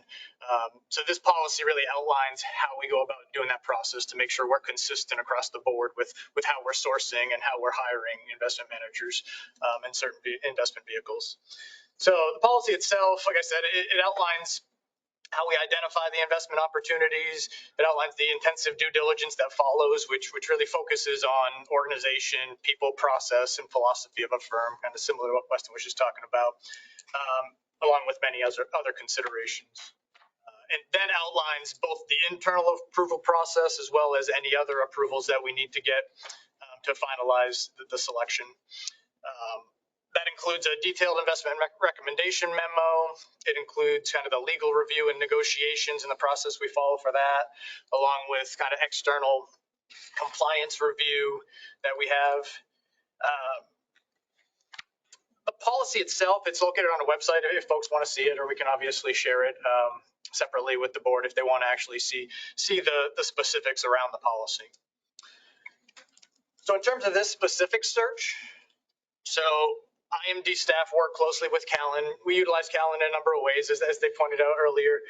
We really view them as an extension of staff, and obviously they have deep research capabilities. They're able to really help us out with a lot of different areas. But a search is one of the reasons that we really like utilizing Callan. So IMD staff works closely with Callan to define the search criteria, screen a universe of over 70 mid-cap managers. We then narrowed that down to 8 candidates using kind of both qualitative and quantitative metrics. After we got those 8 candidates, we did a deep dive on those and further narrowed that down to 5, for which we had virtual interviews with. After those virtual interviews, we invited 3 of those 5 to Raleigh for in-person interviews. After that, we then conducted on-site due diligence for the final 2 at the investment firm's shop, and then ultimately decided that Alliance Bernstein was the best fit for this mandate. So you see, there's multiple steps in this process. By the time we get through it, we've talked to these managers many times, and we know them pretty well, or we think we know them pretty well. And again, a lot of what we focus on is the organization, the people, the process, the philosophy, making sure that we're comfortable with that. We want to make sure that anybody that we hire and put into this portfolio is someone we're going to have confidence in, not just right now, not just this year, but hopefully for 5, 10 plus years to come, right? We want to hire these managers for long term, and it's really what we focus on to make sure that they've had consistent success doing that for the long term. So it's just a high level overview of kind of the process that we followed. Happy to answer any questions on that. If you don't have any questions on that, I'll turn it over to Chris Bird to kind of dig into Alliance Bernstein a little bit and why we think they're the best fit for this mandate. Morning, everyone. I just want to give another brief background. This is my second board meeting, so I just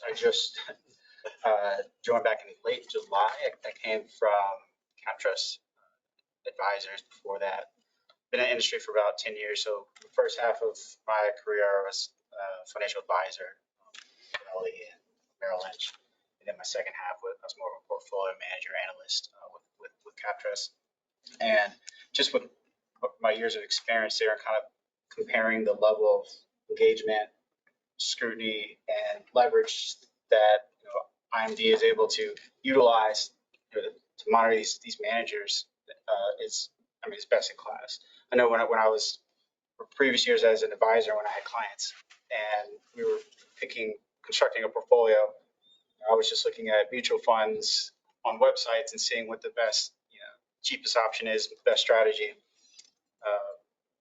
Here, I'm talking to the CEO of these companies, right, alongside of Chris, shaking the hands of these CIOs, really asking those hard questions and those direct questions. Why should we choose you?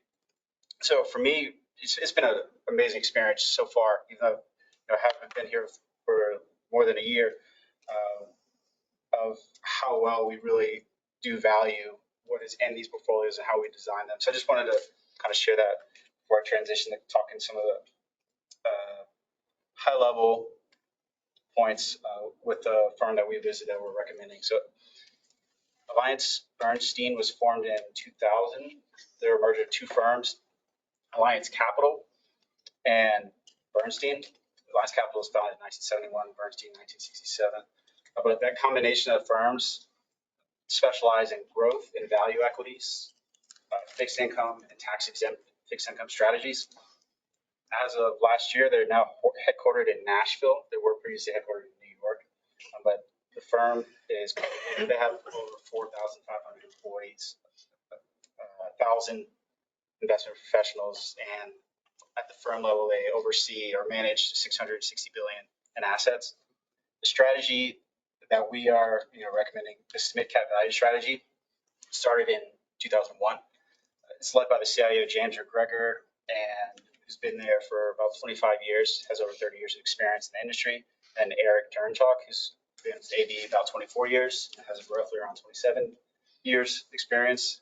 And then the underlying team that reports to them consists of 38 fundamental analysts and 11 quantitative analysts. another term for them also. And I'll get into this as we progress, or data scientists essentially. But the philosophy of this strategy really is what they kind of designed their whole process on is buying attractively valued stocks with compelling company and industry level catalyst can beat the market. So that's kind of where they start that groundbreaking process. So how they really do that is they'll invest in undervalued stocks with strong long-term earnings potential, clear investment catalysts. And so the team will identify out of favor companies that are viewed as underpriced relative to future cash earnings in a benchmark that they're universe. There are a lot of pick stocks, but also have a compelling catalyst. So how they do that with that process, they have 3 levels of screens. That first level is really that they use 2 valuation ratios, price to forward earnings and earnings per share growth. That price to forward earnings, essentially how much is someone willing to pay for this company for every dollar earned. If they could find one that's cheaper than the benchmark, and then on that other ratio, earnings per share growth. So basically the growth rate, what is the expected growth rate per share. If that growth rate is higher than the benchmark, those 2 coupled together creates that ideal candidate when they start to screen. So with that initial screen, it's a quantitative screen initially, and it brings that universe of 2,500 stocks down to, say, 150 to 200. Following that screen, they conduct a fundamental research or perspective. So that's where the fundamental analysts take a slightly deeper dive.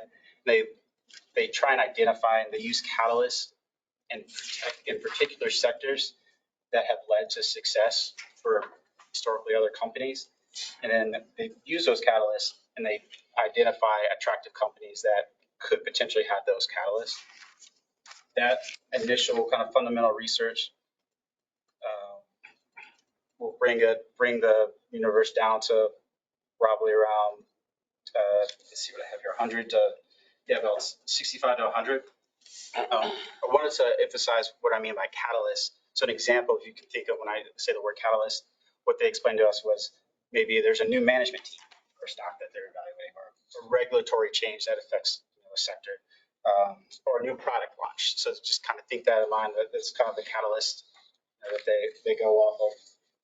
But the third and final screen, which for me I thought was a pretty fascinating. But once the fundamental analyst team has that 60, 125 stocks, they're now collaborating with those quantitative, those data scientists. And they conduct a deeper dive analysis just to really identify higher conviction, promising ideas, assessing risk and return, and potential bull and bear short cases. And then once they are confident in those, they'll work with the portfolio manager to construct the final portfolio. But coming back to that competitive advantage, so AB, short for Bernstein, takes what I've never seen before, really, is what's called a question-driven data science approach to gain new perspectives and insights. So really what that means is AB has a team of data scientists that oversee and maintain a proprietary artificial intelligence driven dashboard. Now, that's a lot of buzzwords right there, but essentially this dashboard consists of machine learning models that are specifically designed to help fundamental analysts refine their questions and find new relationships for the stocks that they're evaluating.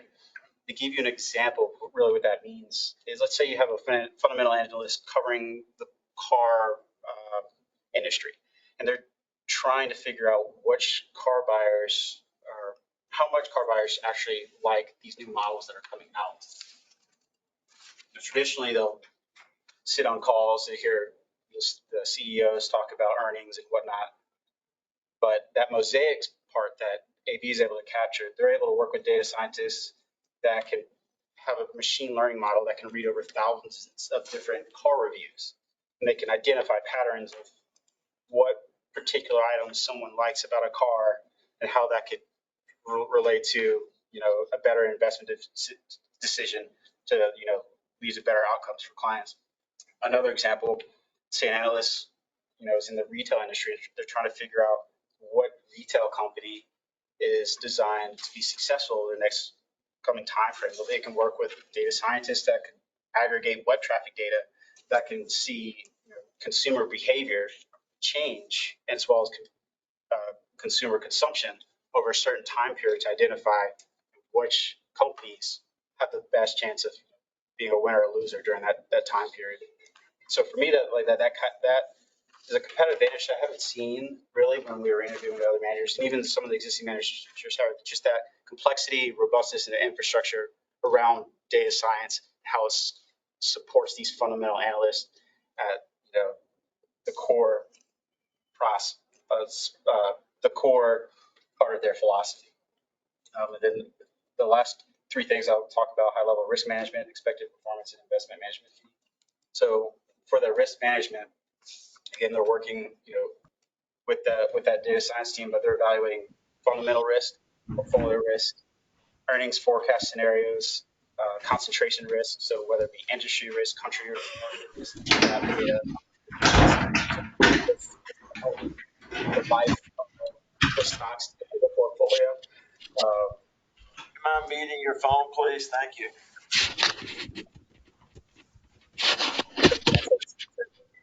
Ongoing management for that risk management process. It's yes, they use it to generate ideas, but they also use it to maintain the conviction and to sunset any stocks that aren't fitting the portfolio. The strategy itself, given that philosophy and that process, is expected to outperform in markets where returns are driven primarily by quality and value fundamentals. And then on the flip side, the strategy may underperform relative to the benchmark in markets where returns are driven by low quality stocks, and in narrow markets or sector or small group industries drive returns. Just to give you an idea of kind of how that would work.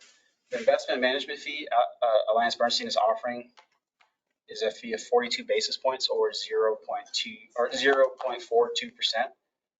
This is a 22% discount from the firm's standard fee schedule. So, what they're offering their other clients. And just to be clear, that's the negotiated fee. We've been back and forth with them multiple times. So, and just to compare to Wedge, it's roughly the same. I think Wedge was 43 basis points on average. They had dropped the fee, so when performance got a little bit shaky and they had some changes, they proactively adjusted the fee. So it was originally higher, came down to 43, lower to 42. And so, essentially, that final number that we've gotten down to saves approximately $354,000 that they would be charging their other clients. So that a pretty big cooperative deal with us. That's kind of high level. Any questions, comments? Is that negotiation finalized? We've gone back and forth multiple times. So. And they are offering an MFN, so similar to Gallagher, the most favored nation. So you all would have the lowest fee schedule. If anybody else ever negotiated anything in the future, you would also benefit from that, and they would continue to bring it down. Okay. Somebody virtually had a question. This is Steve Beam. Question: in light of our discussion on Macquarie a moment ago, the CIO, James McGregor, has been there 14 years. And my question is, although this is a pretty quantitative process, is there any thought that he may be closing in on retirement age? And maybe Callan might be able to answer this best, but if we're looking at someone that could have a significant shift if the long-term head of the operation were to retire. Yeah, that's a great question. We do believe James has a good bit of runway, so he's not retirement age at this point, seems still very engaged. We expect him to remain on the strategy for a while. I'd have to go back and look up his exact age, but he's not, I don't think we have a high risk of him retiring soon. I'm 65. How much runway do I have? Since we're in the runway conversation. Steve, a follow-up question? No, sir. That's it. I'm fine. I'm happy to make a motion to approve this recommendation if needed. All right, we'll get a motion on the table in a second, then we'll need further discussion. Do I hear, second by Steve Beam, do I hear a second? Second. Thank you, Greg. Any further discussion? Is this somewhat related to the battle we've had in the last 5 years on active versus passive? So, On the SMID? well, yeah, I mean, well, currently it's in, after we terminated wedge, we put it in that BlackRock 2500 value passive in last summer, this past summer. So that's where it's sitting now. This would be to move that back to active. And Callan has a few slides if you guys wanted to go over the structure and where we're currently at. It's up to the board, and where this one would fit and the options, I guess, for the board. But Do you all? Right. You're good. I guess the only thing, so Mr. Treasurer, this structure, we can pull the whole thing up, but in terms of the structure, so participants would still have the choice. They could go passive or active. So what we're recommending is to keep the active option primarily active, recognizing that they can still go passive. So it's not, for participants, it's not an either or.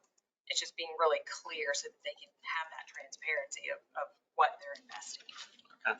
But we're 100% supportive of having that passive option in addition to the active option. Okay, thank you. Any further discussion? Motion being made, second. If no further discussion, clerk will call the roll. Treasurer Falwell, Aye. Shavella Thomas, Aye.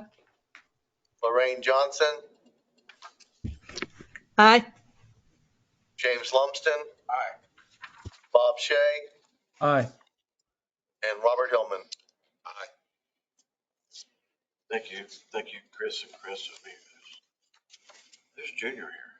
who's junior? He's much junior than me.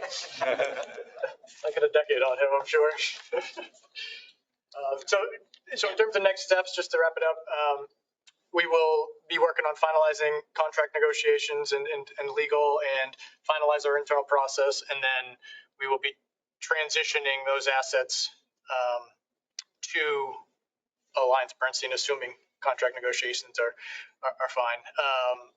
We should be able to get all of that completed, I would imagine, by the next board meeting. So barring any delays for whatever reason. But so just so that's clear. So that's the plan going forward. And then we'll move to complete that by the next board meeting. Thank you. Next. The money market. So yeah, so real quick, I'll give just kind of an intro here. We asked Callan to do a little more work on just looking at stable value versus money market fund. I know that question, and that we've had some conversations over the last several board meetings around the two, and whether should we have one or the other, why don't we have both, that kind of conversation. So wanted to just do more education for the board around that topic, and so I'll turn it over to Callan to handle that. Great. So I'll cover just very briefly money market versus stable value, or why not both. We're actually on the next presentation. We always do this. And I would say as we go around, and Elizabeth and I talk to clients, for non-defined contribution clients, the number one question that we've been getting over the past 1, 2, 3 quarters is, what are we getting on our money market? Number one, what's the yield on our money market? And then for defined contribution clients, it is exactly this: is, do we need money market? We've had stable value, but we're getting a lot of questions from participants on money market. That question that we're getting, the staff and HR are getting those same questions around, like, why don't we have a money market option in our 401k plan?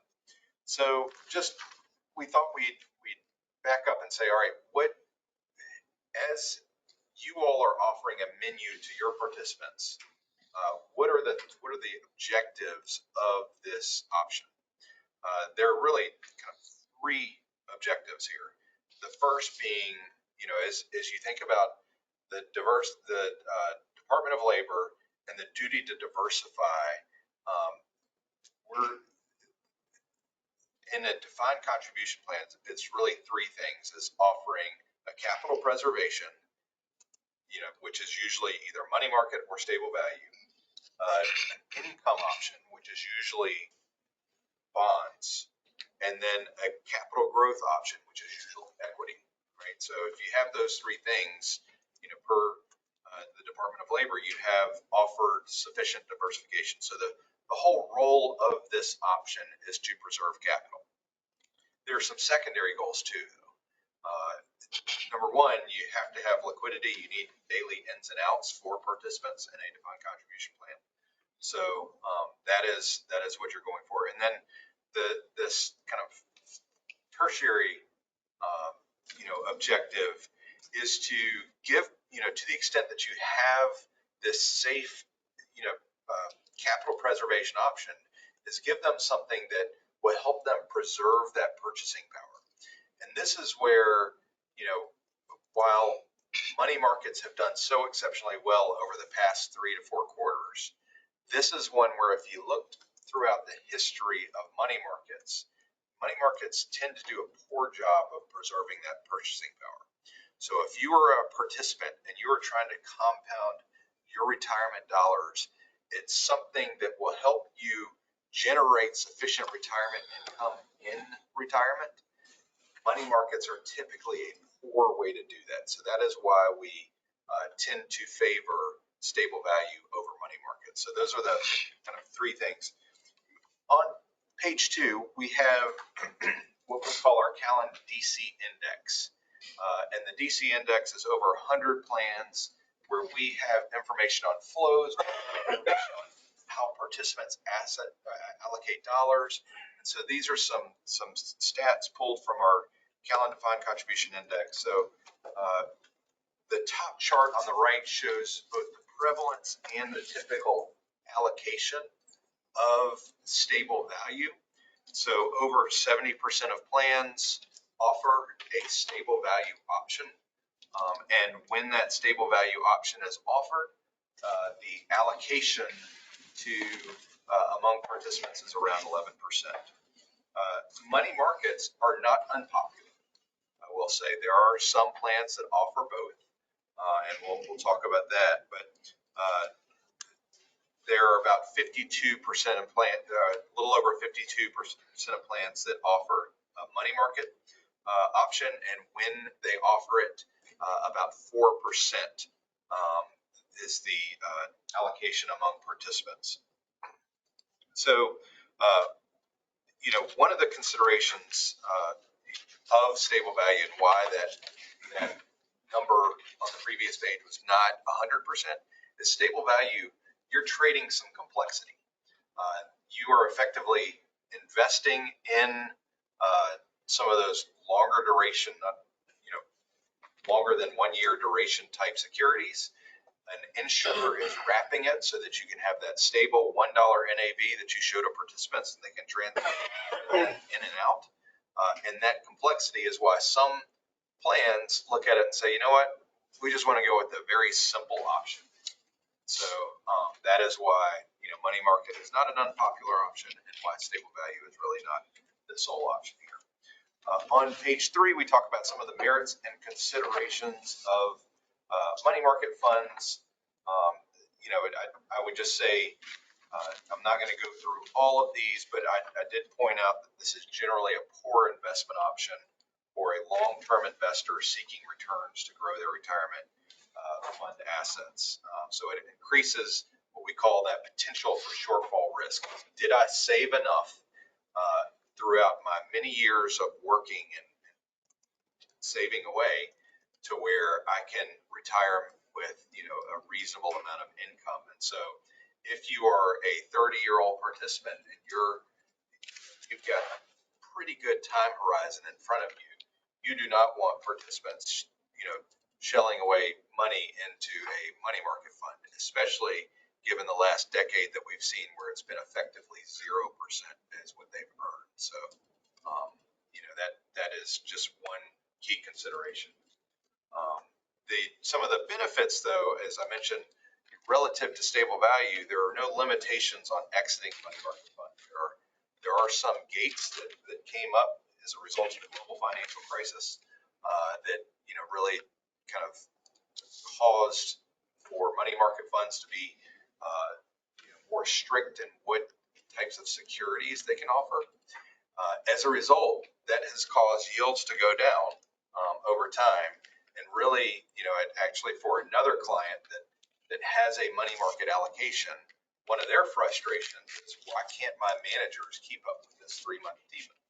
And the reason why is there's really not a whole lot that managers can do in that space to out return their fee. So that is one of the key considerations. So, and then page 4, this is, I think, the meatball, if you will. Why not offer both? Well, I mentioned that there is some complexity within stable value. You have these insurers that come in and effectively wrap the portfolio, and they say, they give you some terms as to what you can and cannot do. So there is what is called this equity wash provision, to where you cannot go into a competing option for a period of 90 days. So if a participant sees, oh, I'm only getting 3% in terms of rate for stable value, but I can get 5 on money market right now.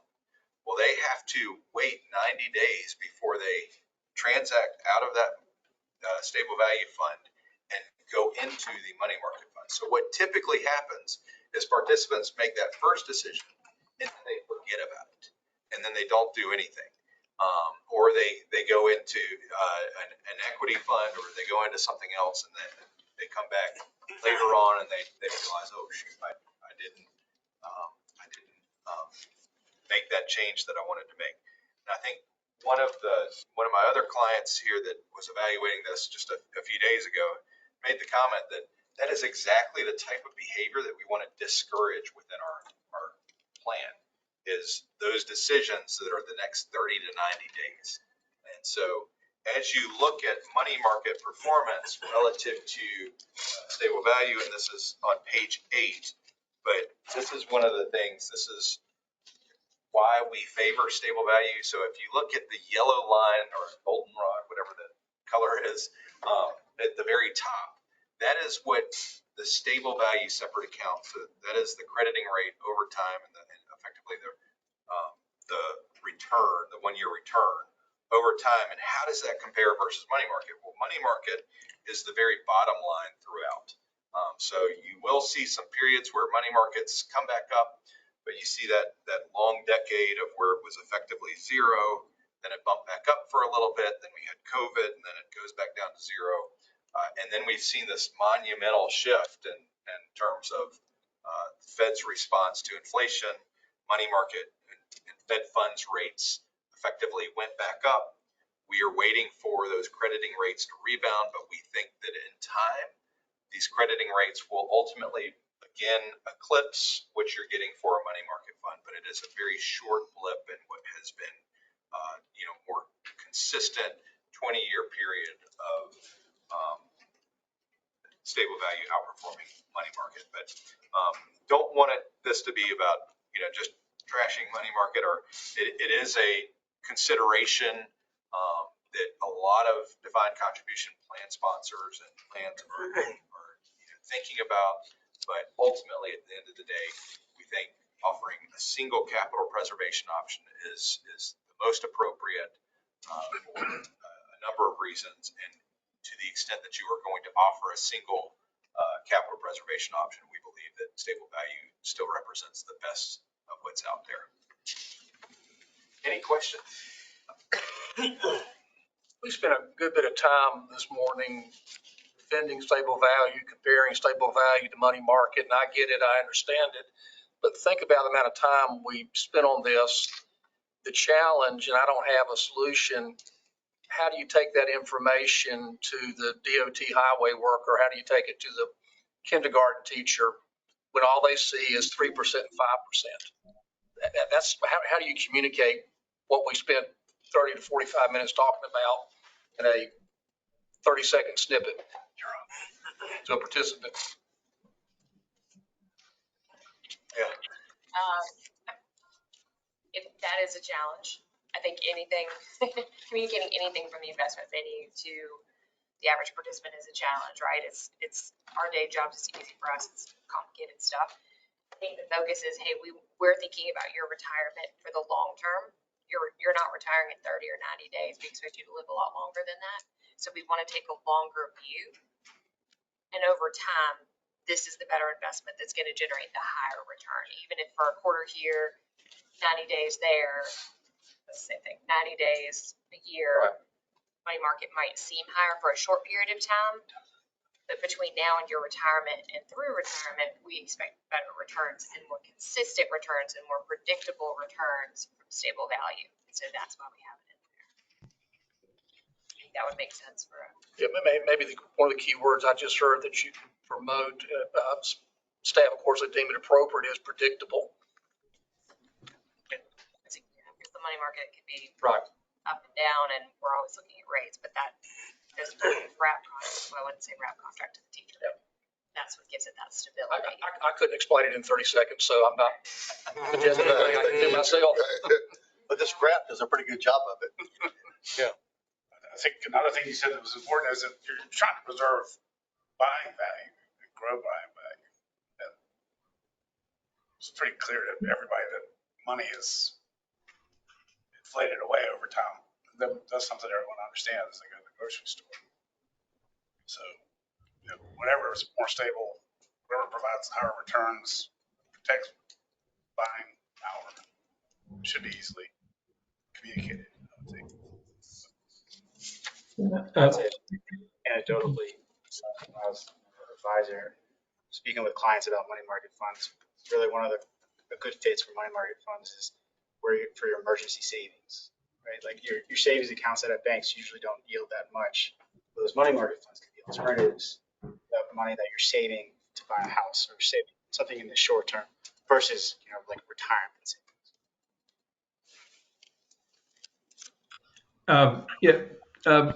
This is Steve Veem. Let me make one comment because I think the genesis of this may have been back when we asked if we could put the excess board funds or that money that for fees, that we could put that in a money market versus the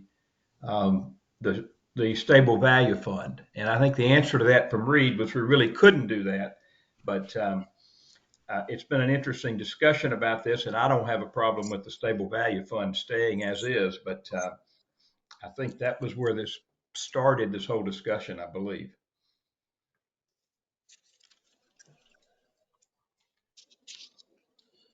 Other questions? This is Lorraine. I will just make a comment. I have clients, just, financial planning clients, basic investment clients, not super, super aware of how all of this works because most financial planning clients actually don't. That's why they hire us. It's not that hard to explain. In what I've been doing and talking with clients about in the last, 5-10 years is simply the stable value includes insurance contract. You can look at it and see it is in fact more stable. These two, money market and stable value, are going to go back and forth some over time in terms of where they are. But, for the moment, stable value is doing considerably better, and you're not worried about the banks going back and forth about whether they really need your money. And that's like it for the conversation.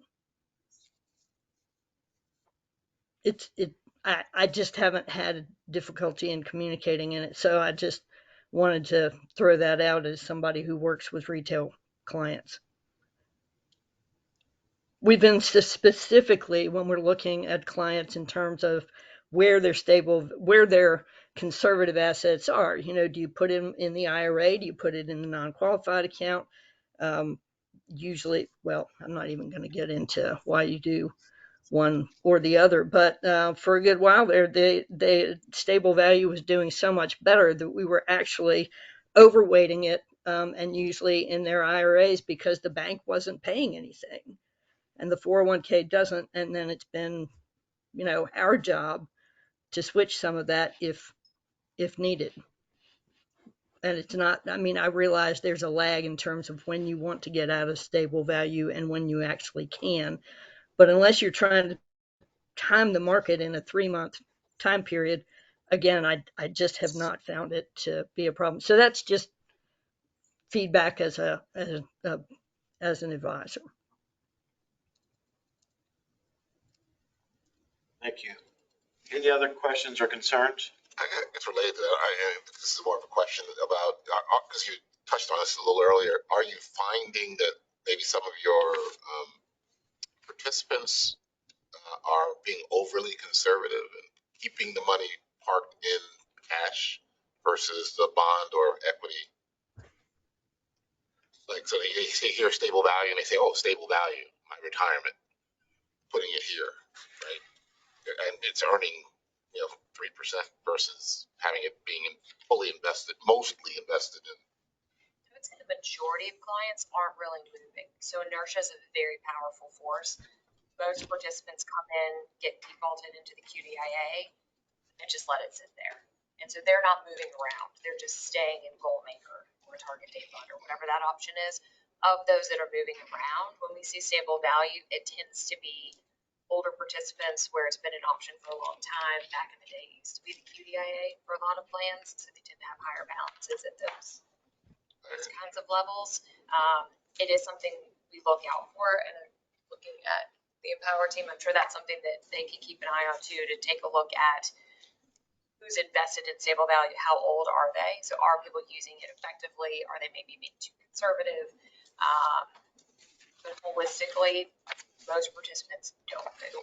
And then the ones that are, there's a handful that are really active and they call a lot and say, why don't I have money market? Why don't I have a gold fund? Why don't I have whatever the hot dot of the day is? They're going to get calls to say, how come we don't have this one thing? And they're the squeaky wheels, but the majority of participants are pretty stable.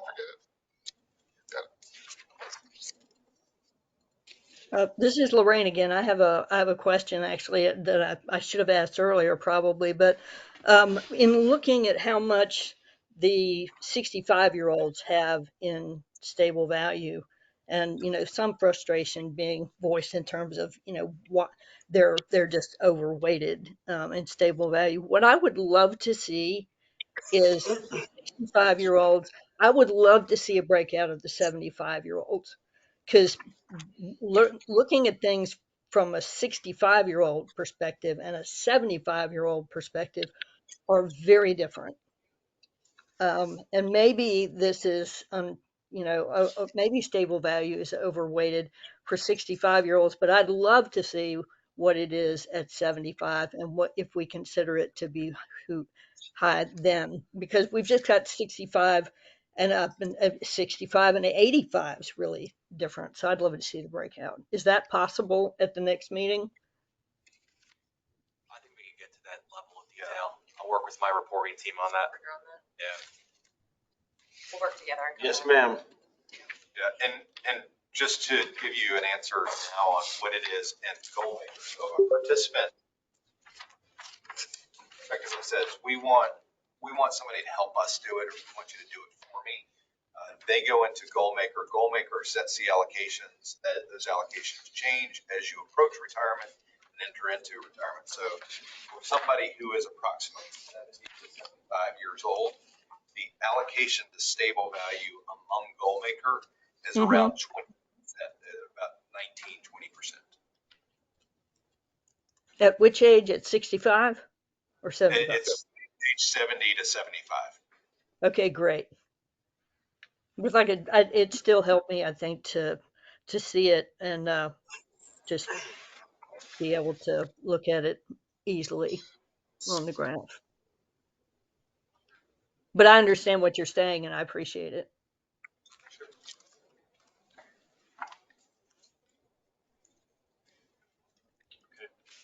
Other questions? We have a vote in front of us to accept staff's. Not yet. He's going to present. Yeah, no vote on this one. This was just educational.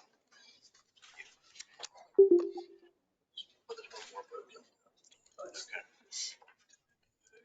Two more agenda items. just the third quarter compliance report that we do every quarter. I'll let Chris handle that quickly. Yeah, really, no material issues during the quarter. We continue to monitor investment management guidelines on a daily basis. Yeah, as well as our divestment policies and the executive order related to Chinese military companies. So continue to continuously monitor those, and any issues that come up, we will certainly bring them up to the board. There's no questions on that. So we can move to the last agenda item before public comment is the investment consultant contract. So as discussed briefly at the previous board meeting in August, the current contract with Callan expires at the end of March of next year. So we've been in discussion with Callan on a potential extension, and we would like to recommend to the board that we extend Callan for 2 years at a price of $165,000 per year. Some considerations to understand for this decision. The current price we pay them is $150,000 per year, and that has been constant for the entire 5-year contract that they're currently under. The 10% increase that is being negotiated is still well below what wage inflation has been these past 5 years. I mean, that's somewhere closer to 20%, to be honest. So we think that's reasonable. The previous contract that we had with Mercer, the previous 2 years prior to the 5-year contract that we entered into with Callan, was at a much higher cost than what the $165,000 is. And we felt that, if we went out to bid for this currently, we likely wouldn't find a more competitive fee than what's being proposed. And I guess most importantly, we feel like Callan has been a good partner with us. They've certainly met our expectations, and transitioning to a new provider would be time consuming with no guarantee of a better service, and at almost certainly a higher cost. So at this point in time, we feel a 2-year extension is appropriate given the likely change in administration in just over a year. This would give the new administration and the board time to determine whether a full RFP process was appropriate at that time. In a year and a half's time period, we would have to do that likely. So, I mean, we feel like that 2-year number is probably the right number in terms of the extension. So for those reasons, we feel like this extension makes a lot of sense, and we recommend that the board approve it. Now, Chris, you said likely change in administration. We don't use the word guarantee very often right here, but it's probably guaranteed that there'll be a change in administration. I use likely, so I don't know any different. Is there a runway issue?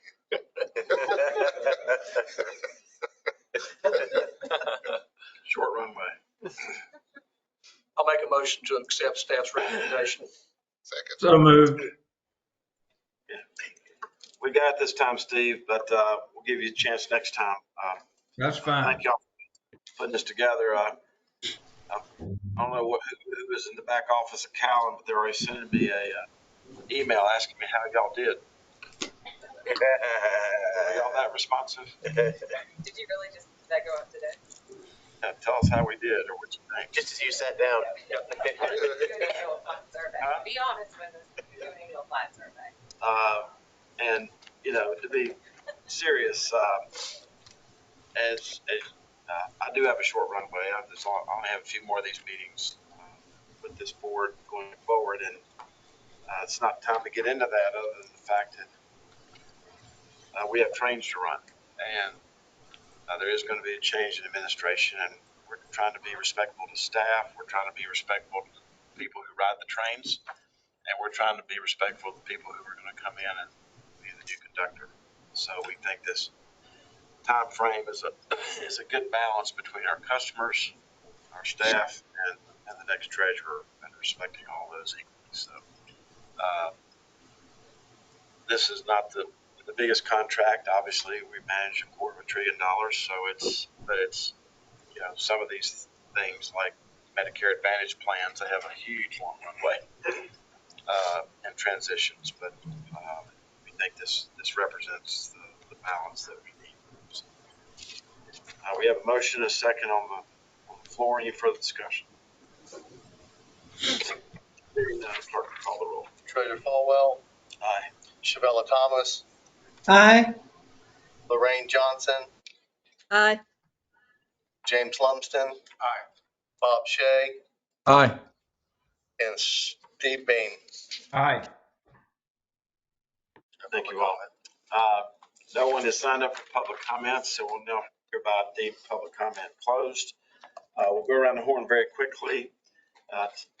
See if any trustee members, please hang with us till we can adjourn. Any trustee members have any closing comments? Start with those virtually.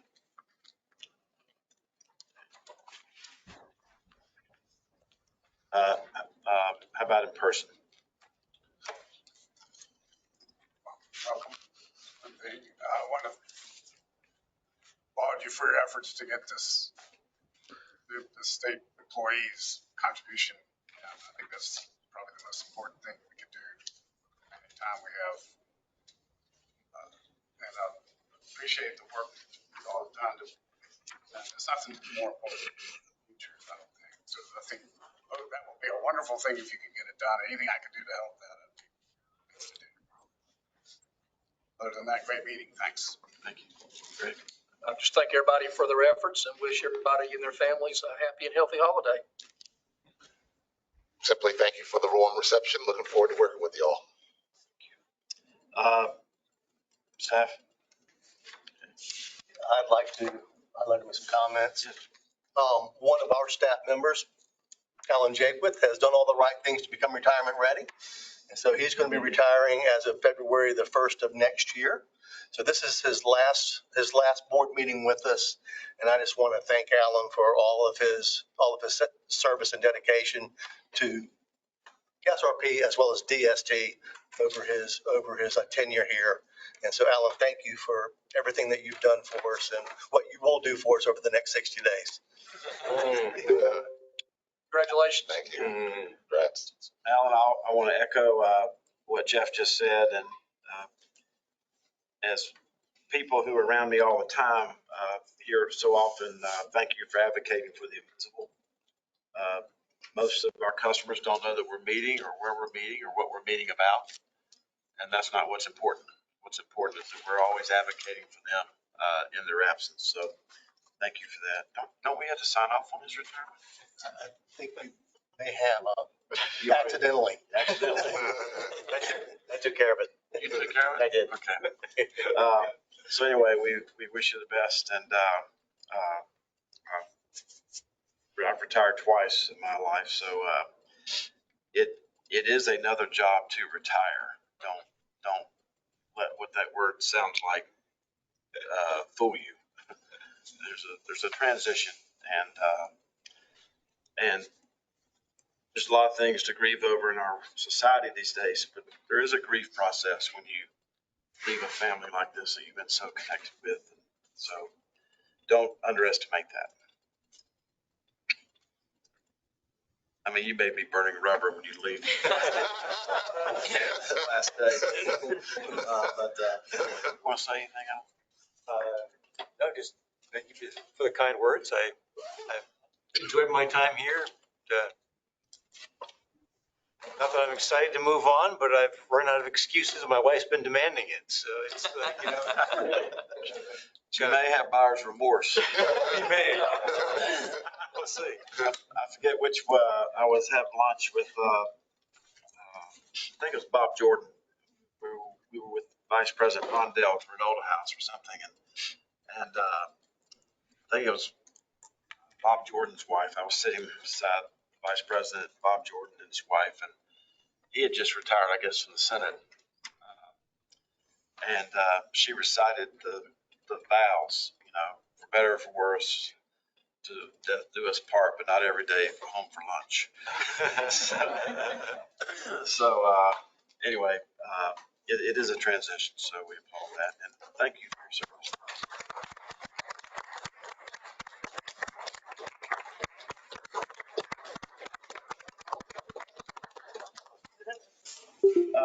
Lastly, two very, very quick things. I've sort of mentioned it at the beginning, but I'm going to double back, given James's comments. doesn't directly relate to this board, but it really does. If UNC Healthcare is trying to divorce our pension system after 55 years being married and not pay their liability associated with being married for that period of time, $600 million, and divorcing themselves from the state health plan, which they've also announced, leaving behind $1 billion liability. The reason you should just know about this as board members and as citizens is that this is an attack on the system. Somewhere, somehow, some consultant has told them that as far as the healthcare obligations for their workers, that they can sort of leave the people my age behind and let the state health plan, everybody else in this family pay for them, and then design a plan that has the young, healthy workers in it, which don't cost as much. And probably some same kind of analysis has gone on the pension plan. My point of saying this, especially for Robert, is that a few years ago, we crossed the precipice in our pension plan of there are less people paying into the plan than are not. As a former more stutterer than I am now, you got to say that sentence slowly to understand really what that means. Because the only way that we get the juice to pay out the retirees is from investment gains and contributions from active employees. So if there are less people paying into the plan than are not, you can see how much pressure that puts on us staying in the check delivery business. And then when you have somebody who divorces the family and wants everybody else in the family to pay their bill, that even puts more pressure. Take my chunk. On top of that, because I said 8 years ago that as long as I was the treasurer, I was going to protect, defend, figure out how to sustain this pension plan, this is the next generation of public service workers. The General Assembly wrote this in the budget as a must, not shall or may explore, but must. This is further complicated by OSHR deciding that for the flexible spending account, flexible spending benefits for all of our state employees, that they want to get off of benefit focus, which has a whole another level of complication, especially since our employees are on calendar year for their tax returns. They think of things in terms of calendar year. So if you transition off one flex account into another, off of one health plan onto another, you got deductibles, people plan things, and then if you don't use it, you lose it. This is an attack on these systems. And somebody listening to this or in this room may think I'm being too dramatic about this, but I don't think I am. Because if UNC is able to divorce from this family without paying their liability, then who's next? Is it DOT? DHHS? What's the next agency that wants to be divorced from this system? And then all of a sudden, we don't have a defined benefit plan. That's how I see it. And that's not emotional, and it's really not political because it's people of my party who put this in the budget. It's simply mathematical. So that's why this whole thing about even starting the process of state employees getting even just a $25 match, that's why it's so important. Lastly, yesterday, as you heard, we lost a person who's been a mentor to me since the early 90s, Charlie Munger. Charlie Mentors also at Comstock Partners was a mentor to me, but also Charlie Munger. I was one of the 8 or 9 people that some people call the Buffeteers back in the early 90s. I wasn't the smartest one in the group.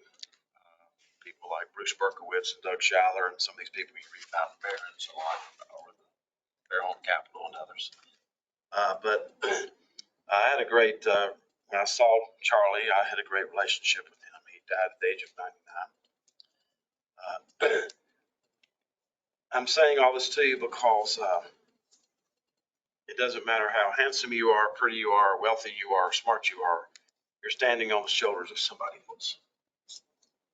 This is the time of year for us to focus on who we're standing on the shoulders of. It may be a family member or a friend, it may be, in my case, really complete strangers. But Charlie was one of those individuals. And if you've ever seen Charlie and Warren interact at the annual meeting, and we're talking about in the early 90s, this wasn't whatever they call the arena in Omaha. This was like small time. The annual meetings were not the show that they are today. It was quite an interaction between Buffett and Munger. And, somebody would ask a question and Buffett would spout off all this stuff about the CAPM pricing model and this, that, and the other. And Charlie would, he would grunt a lot. So Buffett would be sitting there waxing on about all this technical stuff about analyzing stocks and everything. And Charlie would just sit back with his Coca-Cola rimmed glasses. He'd just grunt a lot. But you could always tell when he's getting ready to say something because he would lean forward and he said, "Now, Warren, I've known you all the way back when you bought this piece of junk shirt company called Berkshire Hathaway, which was not worth stock certificate paper it was written on. And you talk about all these models you do and CAPM and all this present value, the future cash flow." He said, "I've never seen you do one of those." And then Warren immediately snaps back and said, "I do them all in my head, Charlie." But just for a little bit of education, because this is breathing time for me, Warren Buffett would not be who he is but for Charlie Munger.